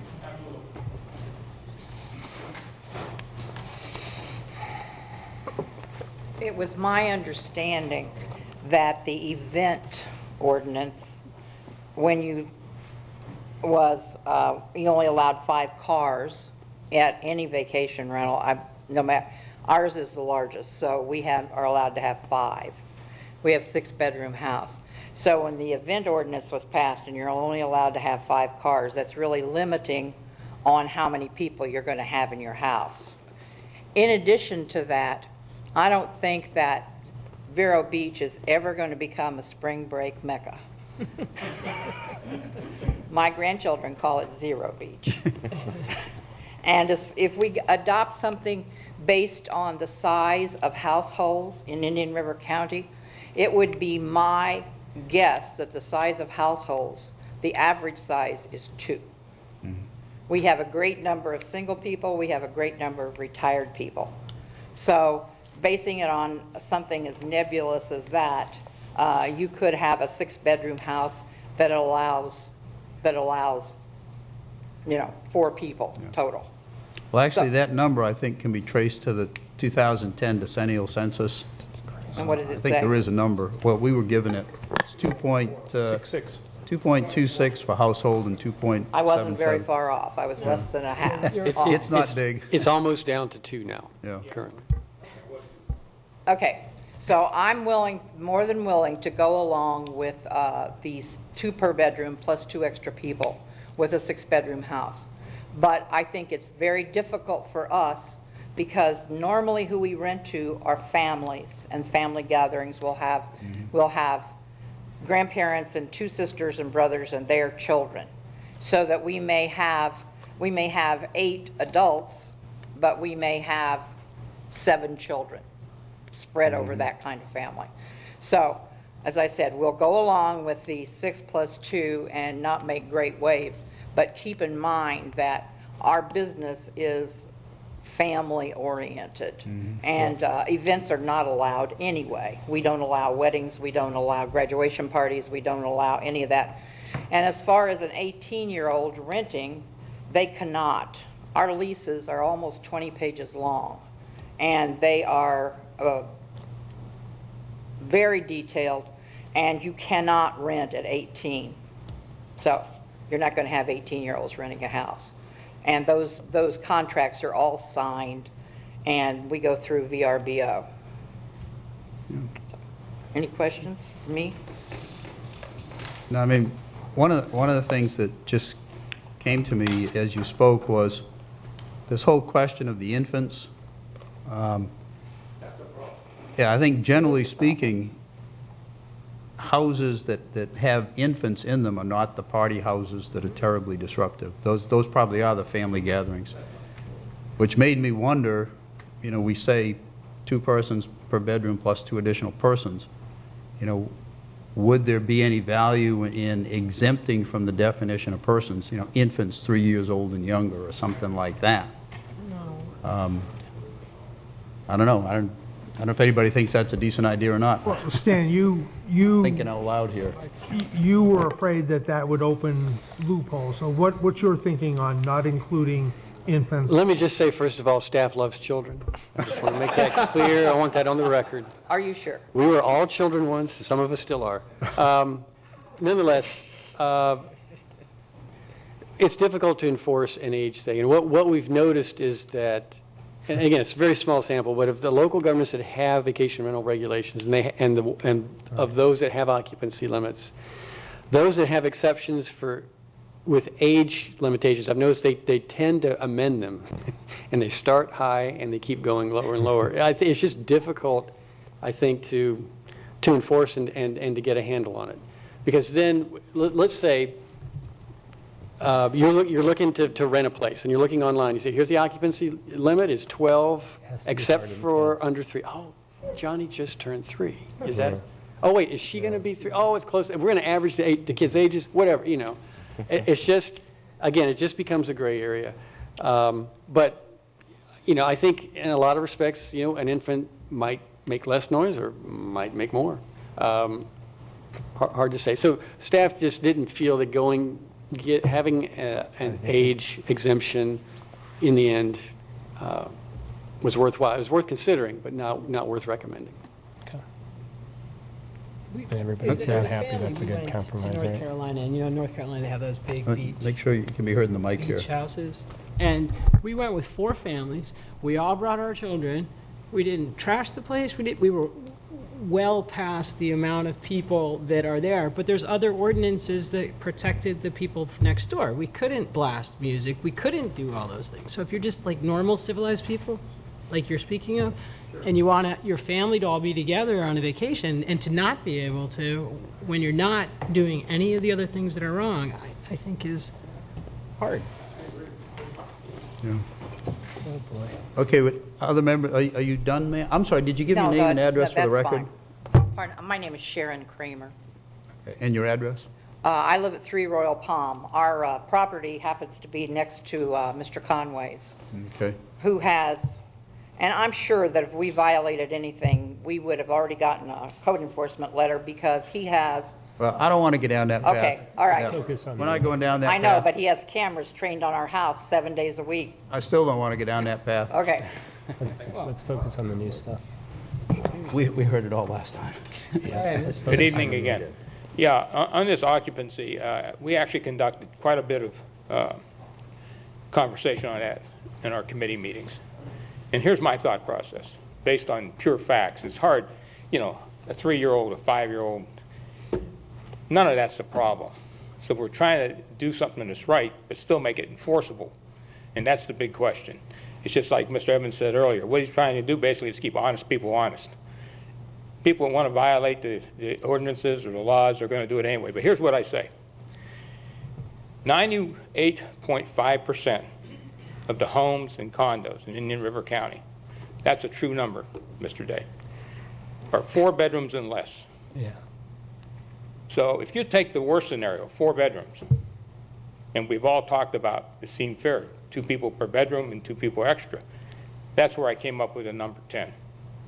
So 98.5% of the homes in Indian River County are covered by the ordinance we're trying to pass. It makes no sense to go out of our way to pass an ordinance to cover 1.5% that we don't even know about. It makes no sense. You can't pass an ordinance that covers everybody. You're not going to do it. It's hard to pass an ordinance to cover Fellsmere and Sebastian and South Beach. It's the same ordinance. It's almost impossible. It's not reasonable. But if what we're trying to do with this cap to make it more enforceable is to cover 98.5% of the residencies in Indian River County, I think that's a good place to start. That's how I came up with that number. And you're arguing for the cap. Yes. Yeah. instead of the 2 and 2. And basically, arguing with the, Maria, arguing with the 2 and 2, that's how I really came up with that number. Because everybody agreed at the committee meeting that 2 people per bedroom was reasonable. And then 2 people extra, without getting into the square footage of the house, and if a guy's got a roll-out bed, and he's got 2 bunk beds, without getting all that stuff. So we figured 2, 2, and 2. 2 times 4 is 8, that's the worst scenario. Now some of these houses are 3 bedrooms or 2 bedrooms, so it's 2 times 2 or 2 times 3. We took the worst scenario, that's the 98.5. That's 8, plus 2 extra, 10. So you're gonna cover 98% of your situations by doing this ordinance. Anything else you do, you're trying to accommodate a very small part of the ordinance. But it still exposes the county to a takings situation where you've bought your 7-bedroom house, and all of a sudden now you're, with the full anticipation and expectation that you're going to get at least 14, 16 people out of that. Now all of a sudden you're down to 10. That includes kids. Good luck. You basically rendered that. Who's going to rent that? No one. I understand what you're saying, but you see where I'm coming from, coming up with the number of 10. Yeah. We're using actual facts No, and actual numbers that we No, have. I get the 98.5. So if you can figure out a way to make an exception for the 1.5% that's not going to violate the rights of the people that live in the neighborhood, I listen to it. I don't know how you're going to do that. Yeah. So the 98.5% are 4 bedrooms And under. and under. So you're arguing that the 2-bedroom house should be capped at 10, just like the 4-bedroom house? Yes. The 1-bedroom house should be capped at 10. Right. Yeah. Yes, sir. Name and address for the record, please. Yes, my name is Carter Taylor. I live at 2235 Silver Sands Court in the county, and I am treasurer of the South Beach Property Owners Association. Unfortunately, I was unable to attend the last session. I was called out of town on rather short notice for an emergency, but I'm glad that you've opened it up to discussion today. I wanted to clarify that the cap, first of all, the cap of 10 equates to 2 persons per bedroom for a 5-bedroom house, and 99.7% of homes have 5 bedrooms or less. So actually drawing a line at 4 is not the appropriate place to draw the line. Drawing a line at 5 with 2 persons per bedroom, leaving 0.3% of households who are subject to some potential taking. When you're writing an ordinance, it's always going to be a situation where some people are disadvantaged by it. In this case, that number is very, very small, 0.3% of the single-family residences. If you attempt to tailor an ordinance to accommodate the remaining 0.3%, you might as well just grant them a special charter. I think personally, and representing the organization, the cap is necessary. Ms. Calderon raised what the issue is, and I'll turn it around in a slightly different way. I've also been to Nag's Head. I went to Nag's Head when I was a kid in the 70s, and I noticed that between 1978 and 1984, the place changed substantially and very rapidly. What happened there was, because there is no limit on total occupancy, it created a perverse incentive for developers to build purpose-built vacation rental properties that are enormous houses built to accommodate the maximum number of people on the smallest amount of land. I do not believe that it would be beneficial to this community to create such a perverse incentive. Another perverse incentive would be the reconfiguration of existing properties to add additional bedrooms with which to accommodate additional vacationers. And I would imagine that the financial payback or the financial incentive on doing that, the payback would be less than a year in putting partitions into existing public space of existing homes in order to create additional capacity. And there again, a perverse incentive has been created, which I believe would be detrimental to the quality of life in our community and the future direction of land development. So, as they say, the generals are always fighting the last war. If you're looking at the existing housing stock, but what you do here today creates a perverse incentive for a different kind of development in the future, you may become surprised at what happens when future properties are developed or redeveloped. They may not be redeveloped in a way that we would all be pleased by. And I would also remind you, this is a very high growth industry. It's changing very rapidly. The internet marketing technology makes it infinitely scalable, and we need to be looking not in the rearview mirror, but we need to be looking ahead at what's likely to happen in the future.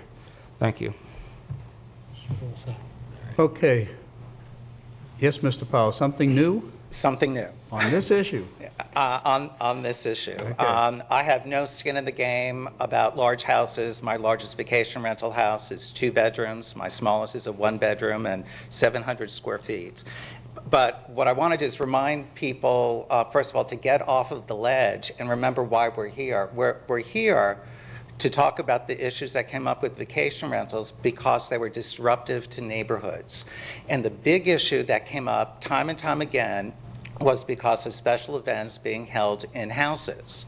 Now, it happened that those houses were vacation rentals, but the county passed an ordinance to control special events in vacation rentals, in houses that are rented annually, in houses that you own, that you cannot do that for commerce. No one had any issue with 2 people sleeping on a sofa bed.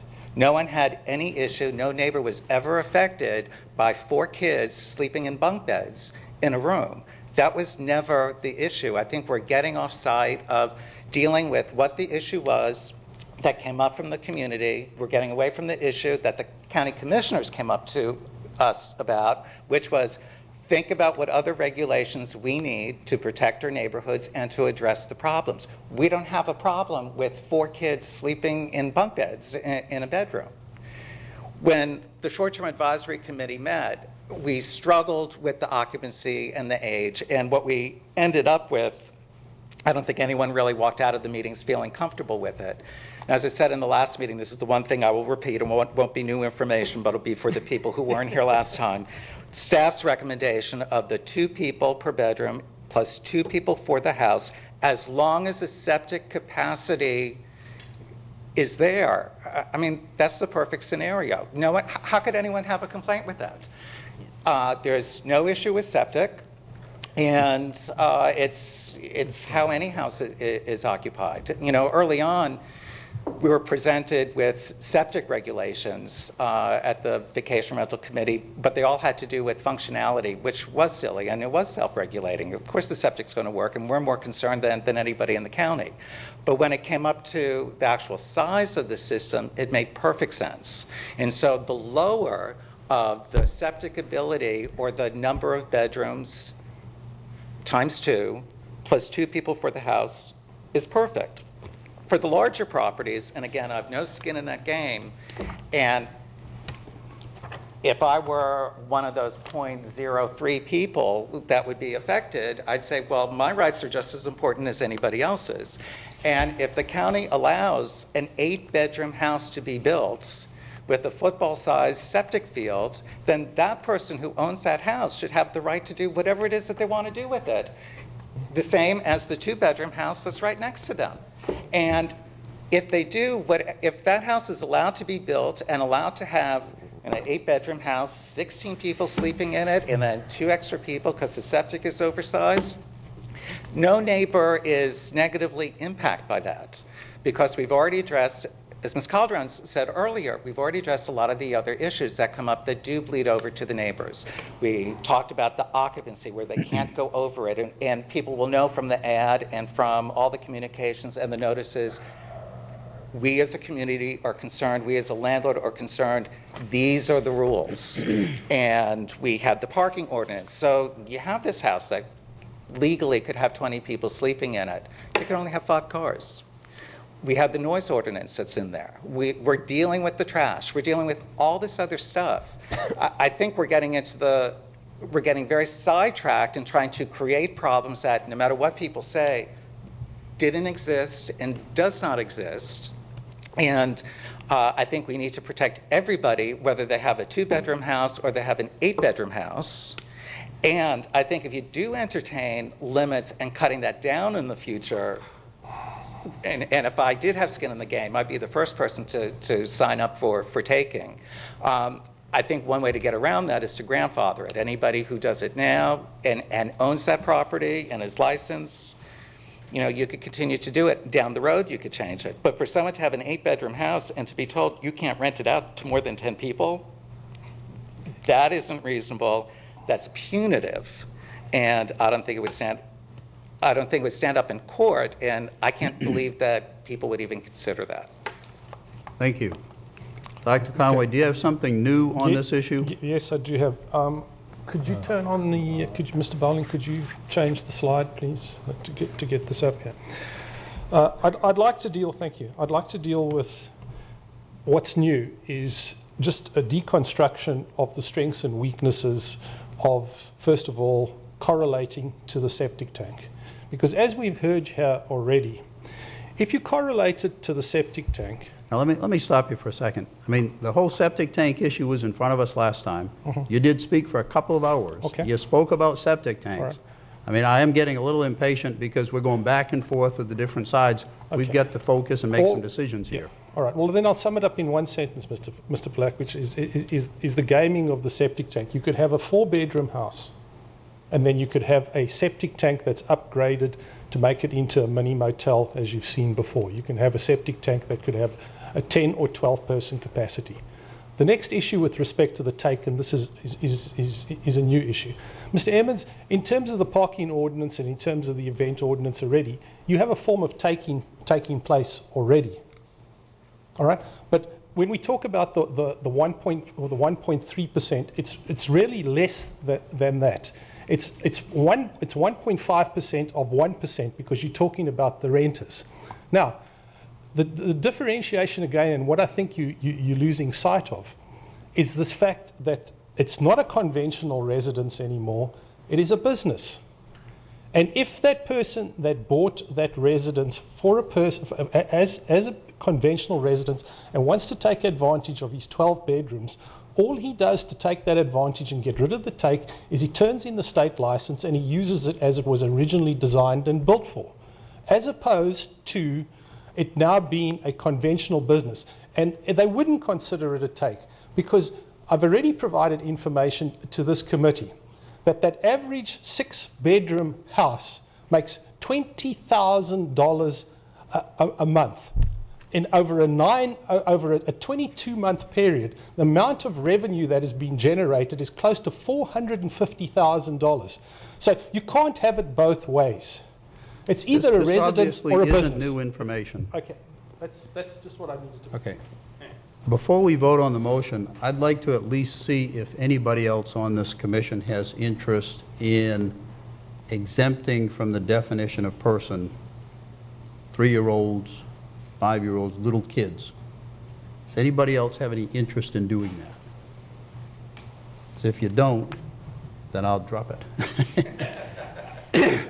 And I'm not seeing any support for it. So we do have a motion. The motion is to adopt staff's recommendation. Staff's recommendation was, if you're on public sewer, 2 persons per bedroom plus 2 additional persons. If you're on private septic, it's the lesser of those criteria or the number accommodated by the septic system. So all in favor of that motion, please signify by aye. Aye. Okay, please raise your hand. All in favor of the motion. Okay, we have 5 in favor. All opposed, please indicate by aye and raise your hand. Okay, we have 5-1 with Mr. Emmons dissenting from that motion. For the record, I think you do need a hard cap for the occupancy. Okay. 26. And it may be that if that need arises or evidences itself, that, a year from now, it could be added. Obviously, there is no correct answer. There is no right or wrong answer to this issue. It's like, what's the best we can do for the community, and let's move forward on that basis. So, okay, let me mark that down.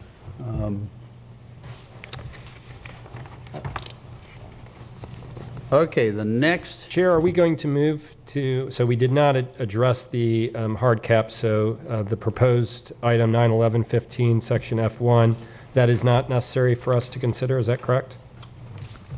Mr. Ball? Yes, I would say that's correct. Okay, so we'll withdraw that. Good point. Okay, the next issue is noise.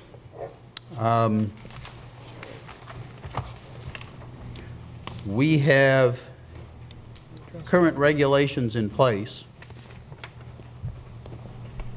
that are the different things we talked about earlier, and under the language of the ordinance as discussed tonight, those would be expressly applicable to vacation rentals. The South Beach Property Owners Association has made a recommendation, which is, yes, the current regulations plus some additional stuff. Number one is that there would be, well, outdoor amplified noise would be prohibited, and B, any noise audible beyond the property boundary would be a violation of the current regulations. And there are discussions about fines, and I just soon take that up when we get to the fine resolution, if that's okay. So, discussion among the commissioners. Yeah, I think the previous change addresses my concern, so I'm fine as what we previously had supported. Where it says no excessive noise that would cause annoyance that to kind any of reasonable stuff. person? Yeah.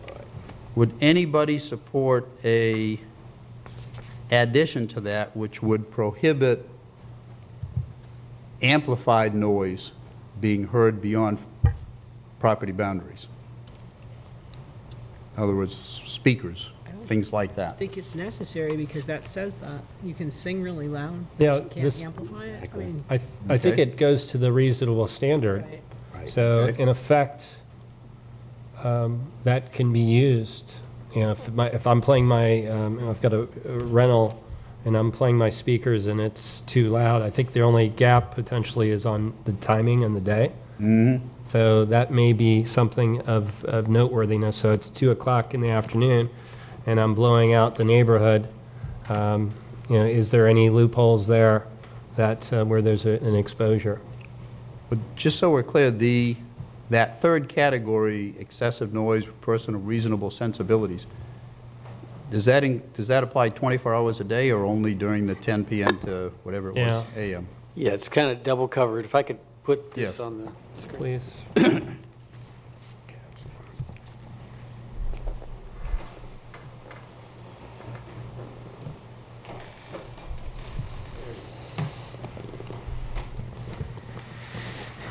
Okay, what you see on the screen is from the existing ordinance, and that's the section, and that does not have a particular time of day associated with it. Okay.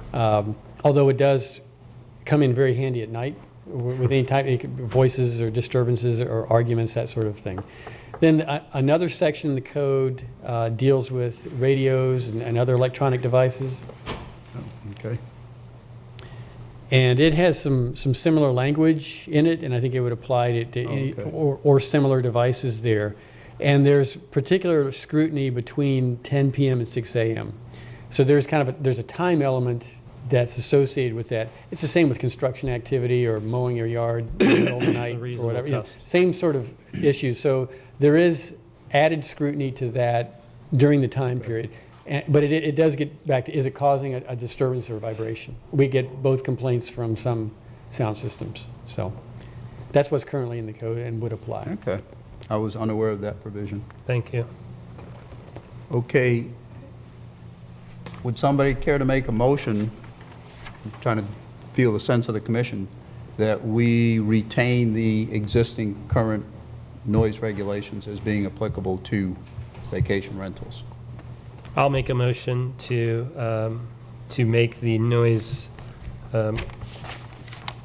regulations pertain to vacation rentals. And we're talking about 7D right now, correct? Yes, but basically, we're talking about whether we want to add any additional restrictions beyond those found in 97.103, 0.04, 0.05, the general noise regulations that apply to residential units generally. So So we have a motion. did I capture that correctly Yes. then? We will apply the existing? Yes, I understand your motion to be saying we will create no additional We'll create no noise additional We will restrictions. apply That's the correct. current noise That's correct, yes. limitations. Okay, we The have that reasonable motion by standard. Mr. Emmons. I'll second that. We have a second by Dr. Day. Okay. Would any member of the public like to be heard on that motion? Any discussion among the commissioners? No. All in favor of that motion, please signify by aye. Aye. Any opposed, like sign. Hearing none, that motion carries unanimously. Okay, and we do have the issue of the fine for noise violations coming up. The only other issue I had Insurance was the South Beach Property Owners Association made a recommendation that owners of vacation rental properties be required to submit evidence that they have commercial vacation rental insurance with their application for a county license. That did not come from the committee or staff, but it did come from the South Beach Property Owners Association.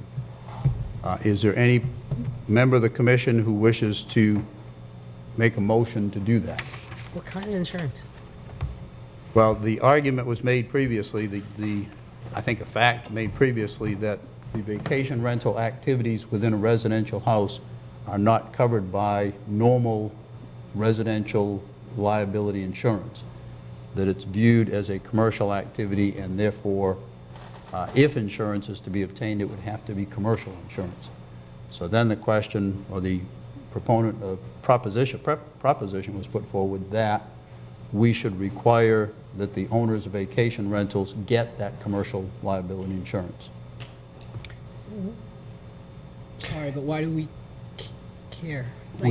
Well, at the moment, nobody's expressing an interest in in doing that. Sorry. So, no, it's okay. I mean, ask any question you I just want didn't to. understand why that's part of us. Well, Whether they're insured or not. it In may our be that code- the members of the commission feel that way as well. I Go ahead, don't know. Bill. In our code, we do not have that provision as far as commercial insurance for home occupancy type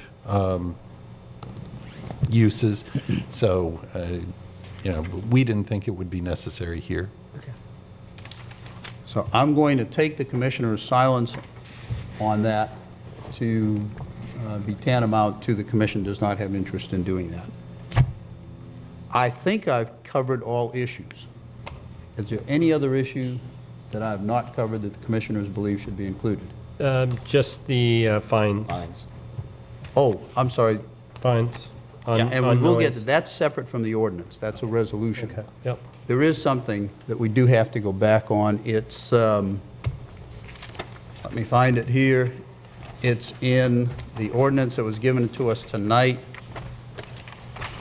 on section 9C6, which is the verification of the septic system information, since we did adopt an occupancy standard that incorporates the septic limitation. And basically, it requires that when a person applies for a county license, if they're on a septic system, they have to provide information concerning that septic system. I would make a motion to approve that. Okay, do we have a second? Oh, we had Mr. Emmons make the motion and Ms. Calderon make the second. Any discussion? Any member of the public wish to be heard on that? Yes, sir. My name is Jeff Zerfus. Oh, speak right up. I'm sorry. My name is Jeff Zerfus. I live at 151 Marin Beach Lane in Vero Beach. We have a vacation rental, and we went to the health department a couple days ago, and they have no record of our septic system in one of our houses. So I don't know what we're supposed to do about that. Well, we can't provide information if they don't have it. Well, But it functions. the language as written says if they don't have any information, then you're required to provide an evaluation of the system. So you would have to get, I don't know, a plumbing company, a septic system company? That's correct. There's an existing process. It's a form that they've used for many years in the health department. It's an evaluation of the system, and it's conducted by a contractor, generally a septic contractor, to evaluate the system. They turn in the information to the health department, and that includes the size of the system, and then the health department can have a capacity in terms of persons. So there is an existing process in place for evaluating the system. So yes, you would have to go to a septic system company to have them do an evaluation and certify what the capacity of that system is. Okay, also I want to add that we have another house. The health department does have information, and it's a 3-bedroom house, and they certify it for 2 per bedroom. So how would that play with the 2 plus, the 3 plus, the two per How do you get person, the 2 2 additional bedroom, people? plus 2 extra. Because I don't know, how does that work, Stan? Well, again, the capacity that the P&Z's recommended would take into account the septic system. So it's possible that you wouldn't get those 2 additional people. If you have a system that's only based on 2 persons per bedroom and there was nothing, and the system was not built beyond that, then they're going to be limited to the 2 per bedroom. Which frankly may not be a bad thing. I mean, I don't think we want to allow rentals for a number of people which exceed the septic system. I mean, that would not be a good thing, I would think. So you may be tied if your septic system was designed for 2 people per bedroom, you would probably be limited to that number. Okay, the one that had the one that had the 3 bedroom, actually, we just put a new lateral lines in when we bought the house 2 years ago. Yeah. So. Okay. Yes, sir. Again, Mr. Taylor. Carter Taylor, 2235 Silver Sands Court. During the committee proceedings, I was able to attend 5 of the 6 meetings in total, and I raised the point that septic systems are licensed by the Department of Health under Florida Administrative Code 64E6. And the license that's granted is for residential use, which is not to be confused with residentially zoned land. When a property is converted by election of the owner to commercial purpose, whether it be an office or a restaurant or a motel or a public lodging establishment, which is what state law defines a short-term rental to be, that triggers a change of use. And in accordance with Florida Administrative Code 64E6, there is a requirement under state law that the health department reinspect the septic system and in terms of its size and suitability for the type of use. Now, I'm not claiming here that the property is being rezoned commercial. I'm saying that a property in a residentially zoned area is now being used for a commercial business. And the total magnitude of demand on the septic system, as well as the timing and intensity of demand, can be very different than that of under which it was originally licensed by the state. The state health department views a change of use as essentially a termination of the septic license that was previously awarded, and the person need apply for a new one. I raised this during the committee hearings. I think it might have gone in one ear and out the other, but I'm restating it here for the record that I believe that that needs much more thorough examination. Thank you. Do you know if the state of Florida has taken any steps in furtherance of the position you're asserting? I've talked to their general counsel, and a request to clarify that will probably result in a finding that I've just mentioned to you. They don't want to be approached with that problem, but if need be, we'll approach them with it. Yeah. Okay. Anybody else from the public? If not, we do have a motion then to include within our ordinance this provision in, I think it's what, 9C6, about the verification of the septic tank information. Any further discussion among the commissioners? All in favor of the motion, please signify by aye. Aye. Any opposed? Hearing none, that motion carries unanimously. Now, this is the moment I've been dreading. But no, we'll get to the fines. I would like to, at this point, invite a motion which incorporates those changes which we have made to the ordinance that was presented to us tonight. I'm going to summarize those, and if we all agree on my summarization, then I'll take a motion to adopt or to recommend the adoption of the ordinance with those summarized changes. Okay? So let's try to go down through them. First of all, in Section 9, we would add the definition of the rental of the bedroom. That's Section 9A. In section C, we would add the information that we just adopted about the verification of the septic system. In section C7D, we would add the language about excessive noise. In section C8, we would add the language about being continuously posted, the information being continuously posted. In section C8.4, we would add the language again about the noise.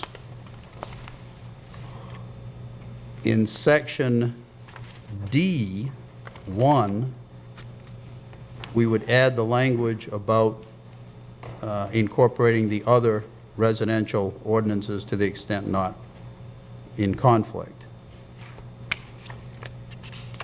In section D4, we would adopt staff's recommendation on the maximum occupancy. In section C, newly numbered 7, about the advertisement or the rental offering, we would add language about the parking limitations, the noise limitations, and sea turtles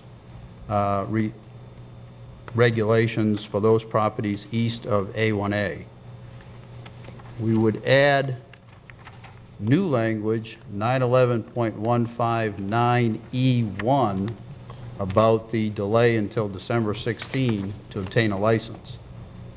We would add a language in section 911.159G about the claim of contract impairment. And I think that's all the changes I have. Mr. Chairman, just, I think that G would become F because we're not going to do F. I'm sorry? G becomes F. G becomes F, I think at the very end there. Oh, okay. Yep. And we, I think also the commission eliminated 10 on page 3. The acknowledgement that was proposed, and Yes, also that was a discussed item that never got adopted. correct, and Yes. and 8 on 4. Yes, Page 4, yeah. that was a discussed item that we did not adopt. Now, with those revisions, have I accurately summarized the commission's position so far on this ordinance? Yes. Okay. By my notations, you have, Mr. Chair. Okay. Then I would entertain a motion to adopt the ordinance as revised and as stated as revised. Motion to approve the ordinance as revised, as stated as revised. Yes, exactly. basically, as we have revised it. Okay, as we have revised it. During this meeting. During this Okay. meeting. I'll We have second. a motion by Mr. Brognano, a second by Mr. Stewart. Now, any other discussion among the commissioners? Any further input? I'll make a comment. I'll obviously oppose this because I dissented in 2 categories, so I cannot support it in full, but for all but those 2 categories, I do support it. Very good, thank you. Any input from the public? Yes, Carter Taylor, 2235 Silver Sands Court.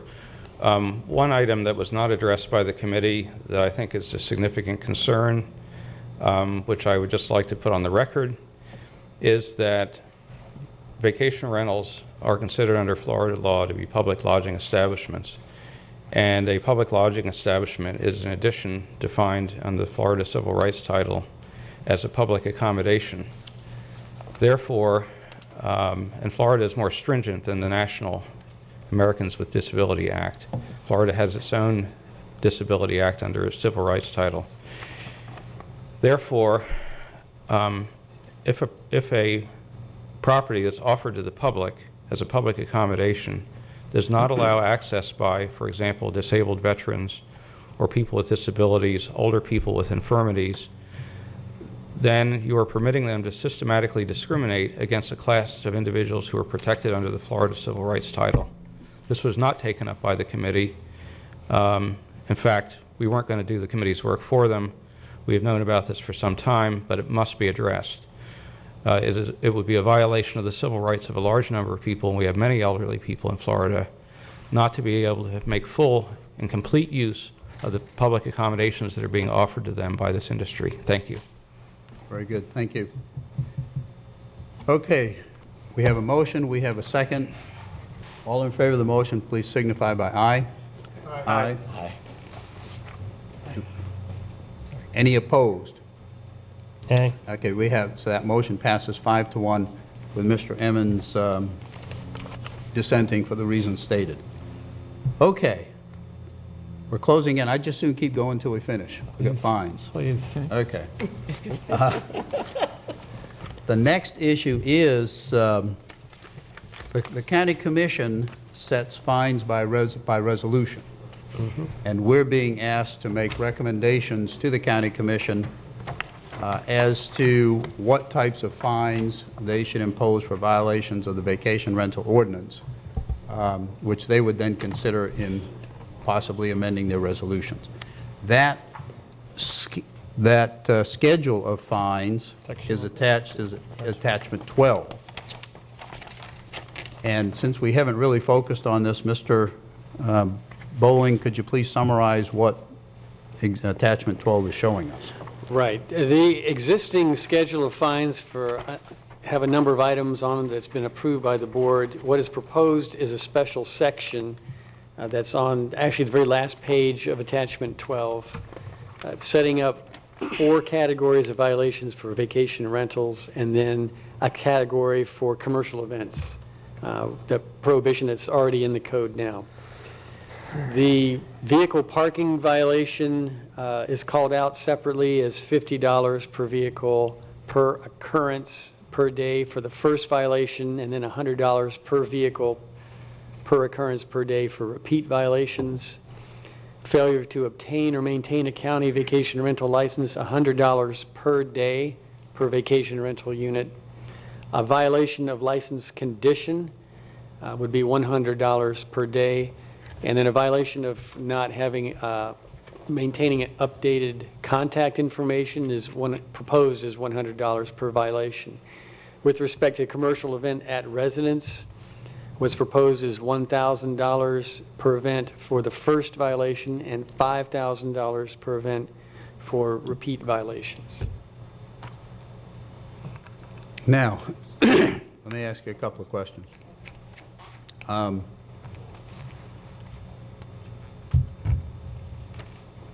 The only specific things mentioned are the parking, the failure to maintain the license, failure to update the contact information, and the event. I understand that your intent of a fine on everything else is captured under the language violation of license condition. That's correct. Bill, are you comfortable that that language is clear enough that if we end up in court enforcing this and we're talking about noise or something like that, and noise is a bad example because we got noise on the other page that shows a $50 violation, but are you comfortable that that language is sufficient, or should we, violation any other provision of the short-term vacation rental ordinance, something like that? To be on the safe side with noise, since we've changed it this evening, and we want it to, we would have a conflict. And the more specific would tend to govern. If we would want to make it $100 per day as far as noise, or $100 per occurrence, I think we would have to make that specific to the vacation rental fine in order to remove any conflict or ambiguity. So if you have a vacation rental and you are noisy and you get cited, I would suggest that you add a special line in here as far as noise is concerned and make that like parking as per occurrence. Per occurrence, yeah. Yeah. I think that's a good idea. I do too. Now let me ask you the next question. I didn't discuss this with you beforehand, so if you don't have an answer, it's okay. I love surprises. apparently, just looking at this schedule, I'm guessing that if I create noise out of my house, is it a $50 fine over here on the left-hand page? Yes. Yes. Okay. And I guess from a constitutional standpoint, is it okay, is it, can we sufficiently distinguish noise from a vacation rental property versus noise from my residence sufficient to justify different fine amounts? Or could someone come in and say, hey, what difference does it make? The noise came out of, the noise is noise, what difference does it make where it came from? Well, I mean, if you have a commercial event that would generate noise, just a regular restaurant that would be too noisy at times, they would get a $50 fine. And now we're removing one specific section of, it's not even a use. Yeah, but doesn't that same apply to parking?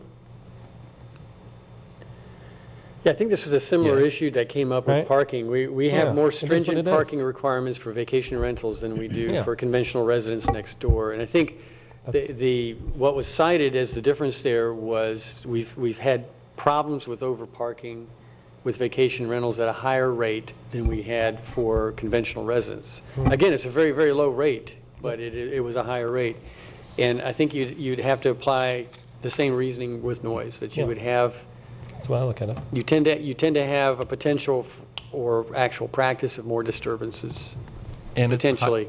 And it's a higher parking ticket if you park in a handicap space. Gotcha. As opposed to a regular let the meter expire. I would agree. And I suppose the higher incidence of our experiences with vacation rental noise would serve as the justification for a higher fine to try to discourage that behavior. Yep. Similar to the parking regulations. And I think you could point to the notice that they are given, both in the advertisement and also when they arrive, that they are subject to the noise ordinance. It's specifically pointed out. Yep. I'm interpreting the resolution or the schedule of fines that was presented in our package to be staff's recommendation that a violation of the noise ordinance in a vacation rental context would be a $100 per day fine. Is that what? Correct. That's what staff's recommending? Correct. And I understood the South Beach Property Owners Association was requesting $250 on a first incident and $500 on subsequent incidents. On an occurrence basis. Yes, on an occurrence basis, and the first occurrence versus the second occurrence, it would, and the second and forward occurrences would be $500 per occurrence. I throw that out to kind of state where we are at the moment and would open the floor to commissioners as to what you think would be appropriate. So my key question for the group is if it's deterrence, is $100 do the trick? If it's Pardon? 100 and the second one is way high, then yes, because someone made a mistake. Yep. You're No, not no, no. slapped and killed. But if you did it twice, you did it on purpose. So you're saying go to 100 and then the second would be a higher? Yes. Okay. What would you suggest, what would anybody suggest as that second occurrence fine? You can say 300 on the second occurrence. I think that stings a little bit, doesn't it? Yeah. It's 3 times. Between the two, it's $400. Second and all following? Correct. Okay. Any other discussion? Now, take any comments you have. You all okay? I'm okay with that. Okay. I think it's in. If someone would make a motion to that effect, then we'll go ahead and open the floor to public comment. I'll make a motion for addressing noise separately on an occurrence basis, $100 for the first incident and any subsequent incidents being $300. Second. We have a motion by Mr. Emmons and a second by Mr. Borgnano. Yes. Now, any further discussion among the commissioners?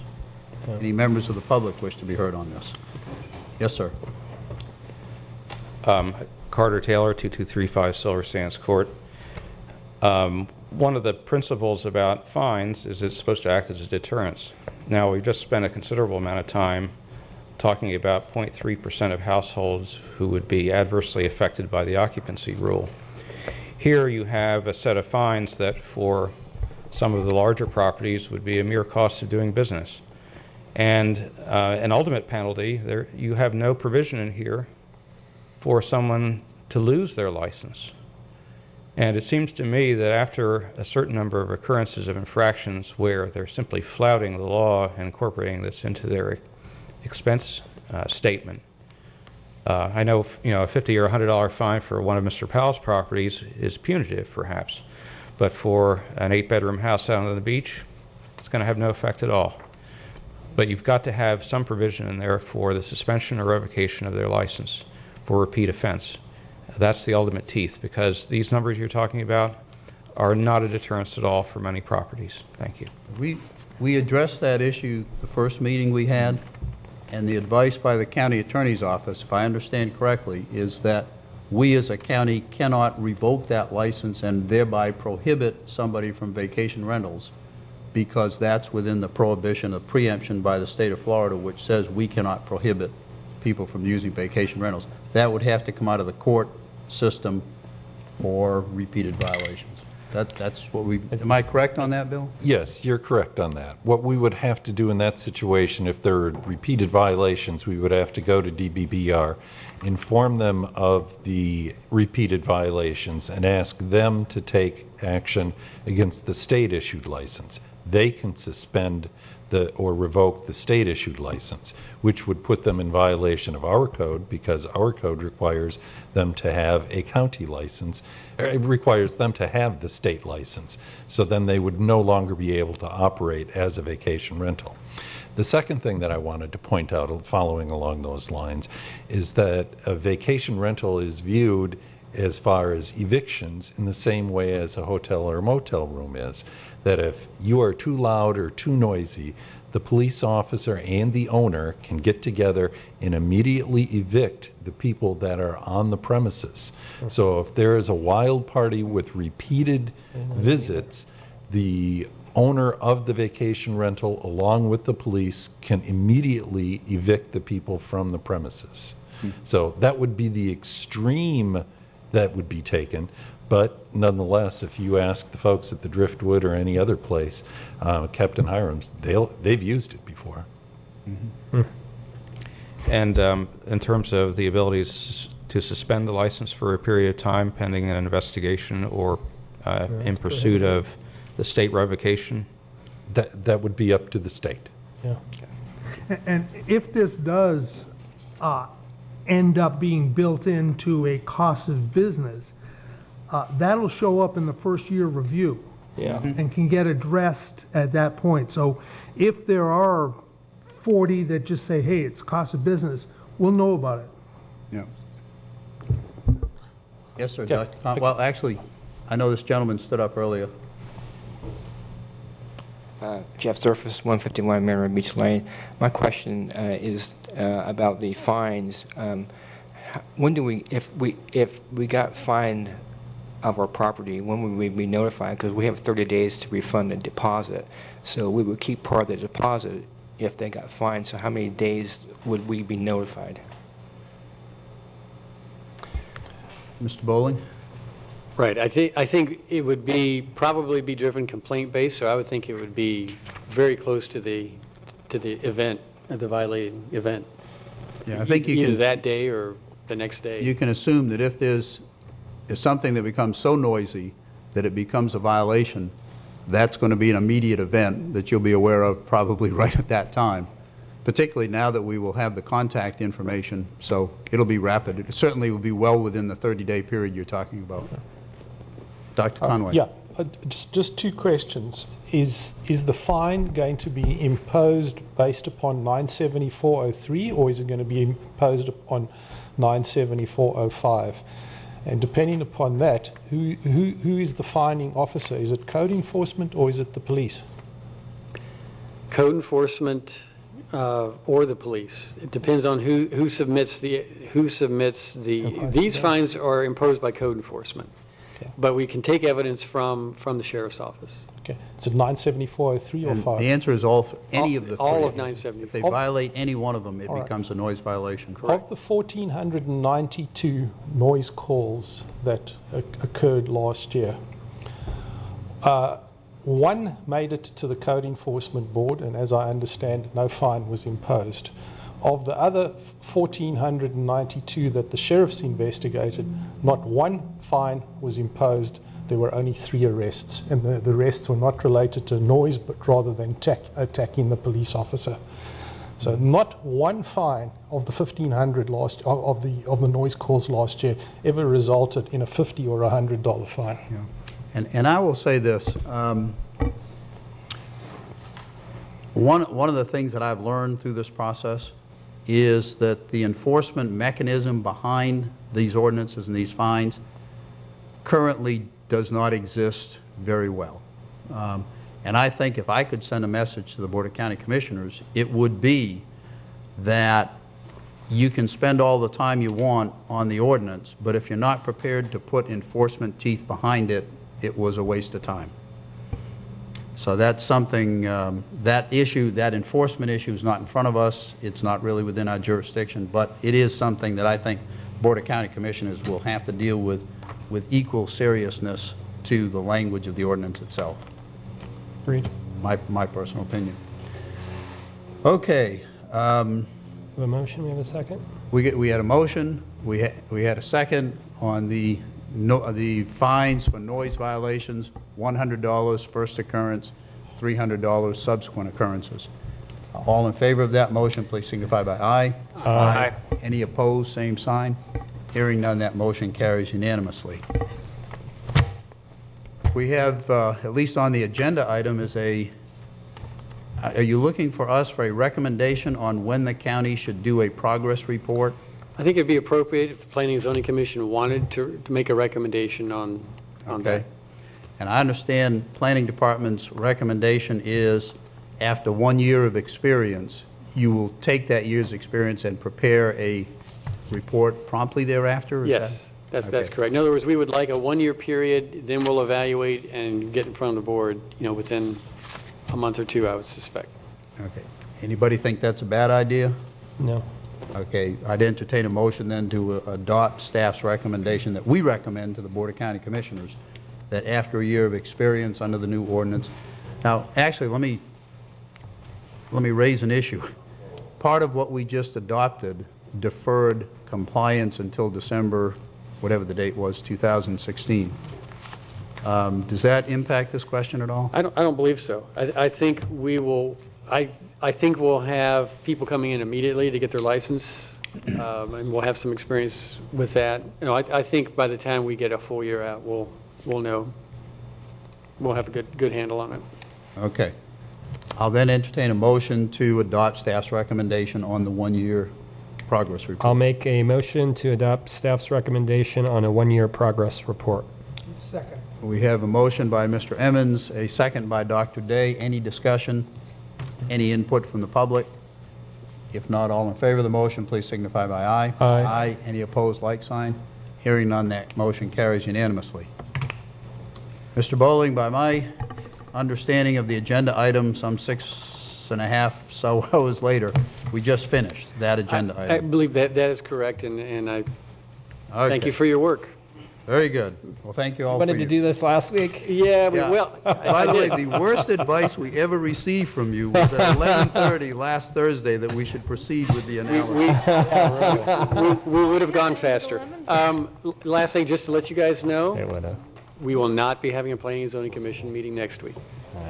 Very good. Thanks, guys. Now, just to complete the agenda, I mean, we still have the rest of the agenda, not that there's anything on it to speak of, but we do have item 6. Are there any commissioners' matters to come before us? No.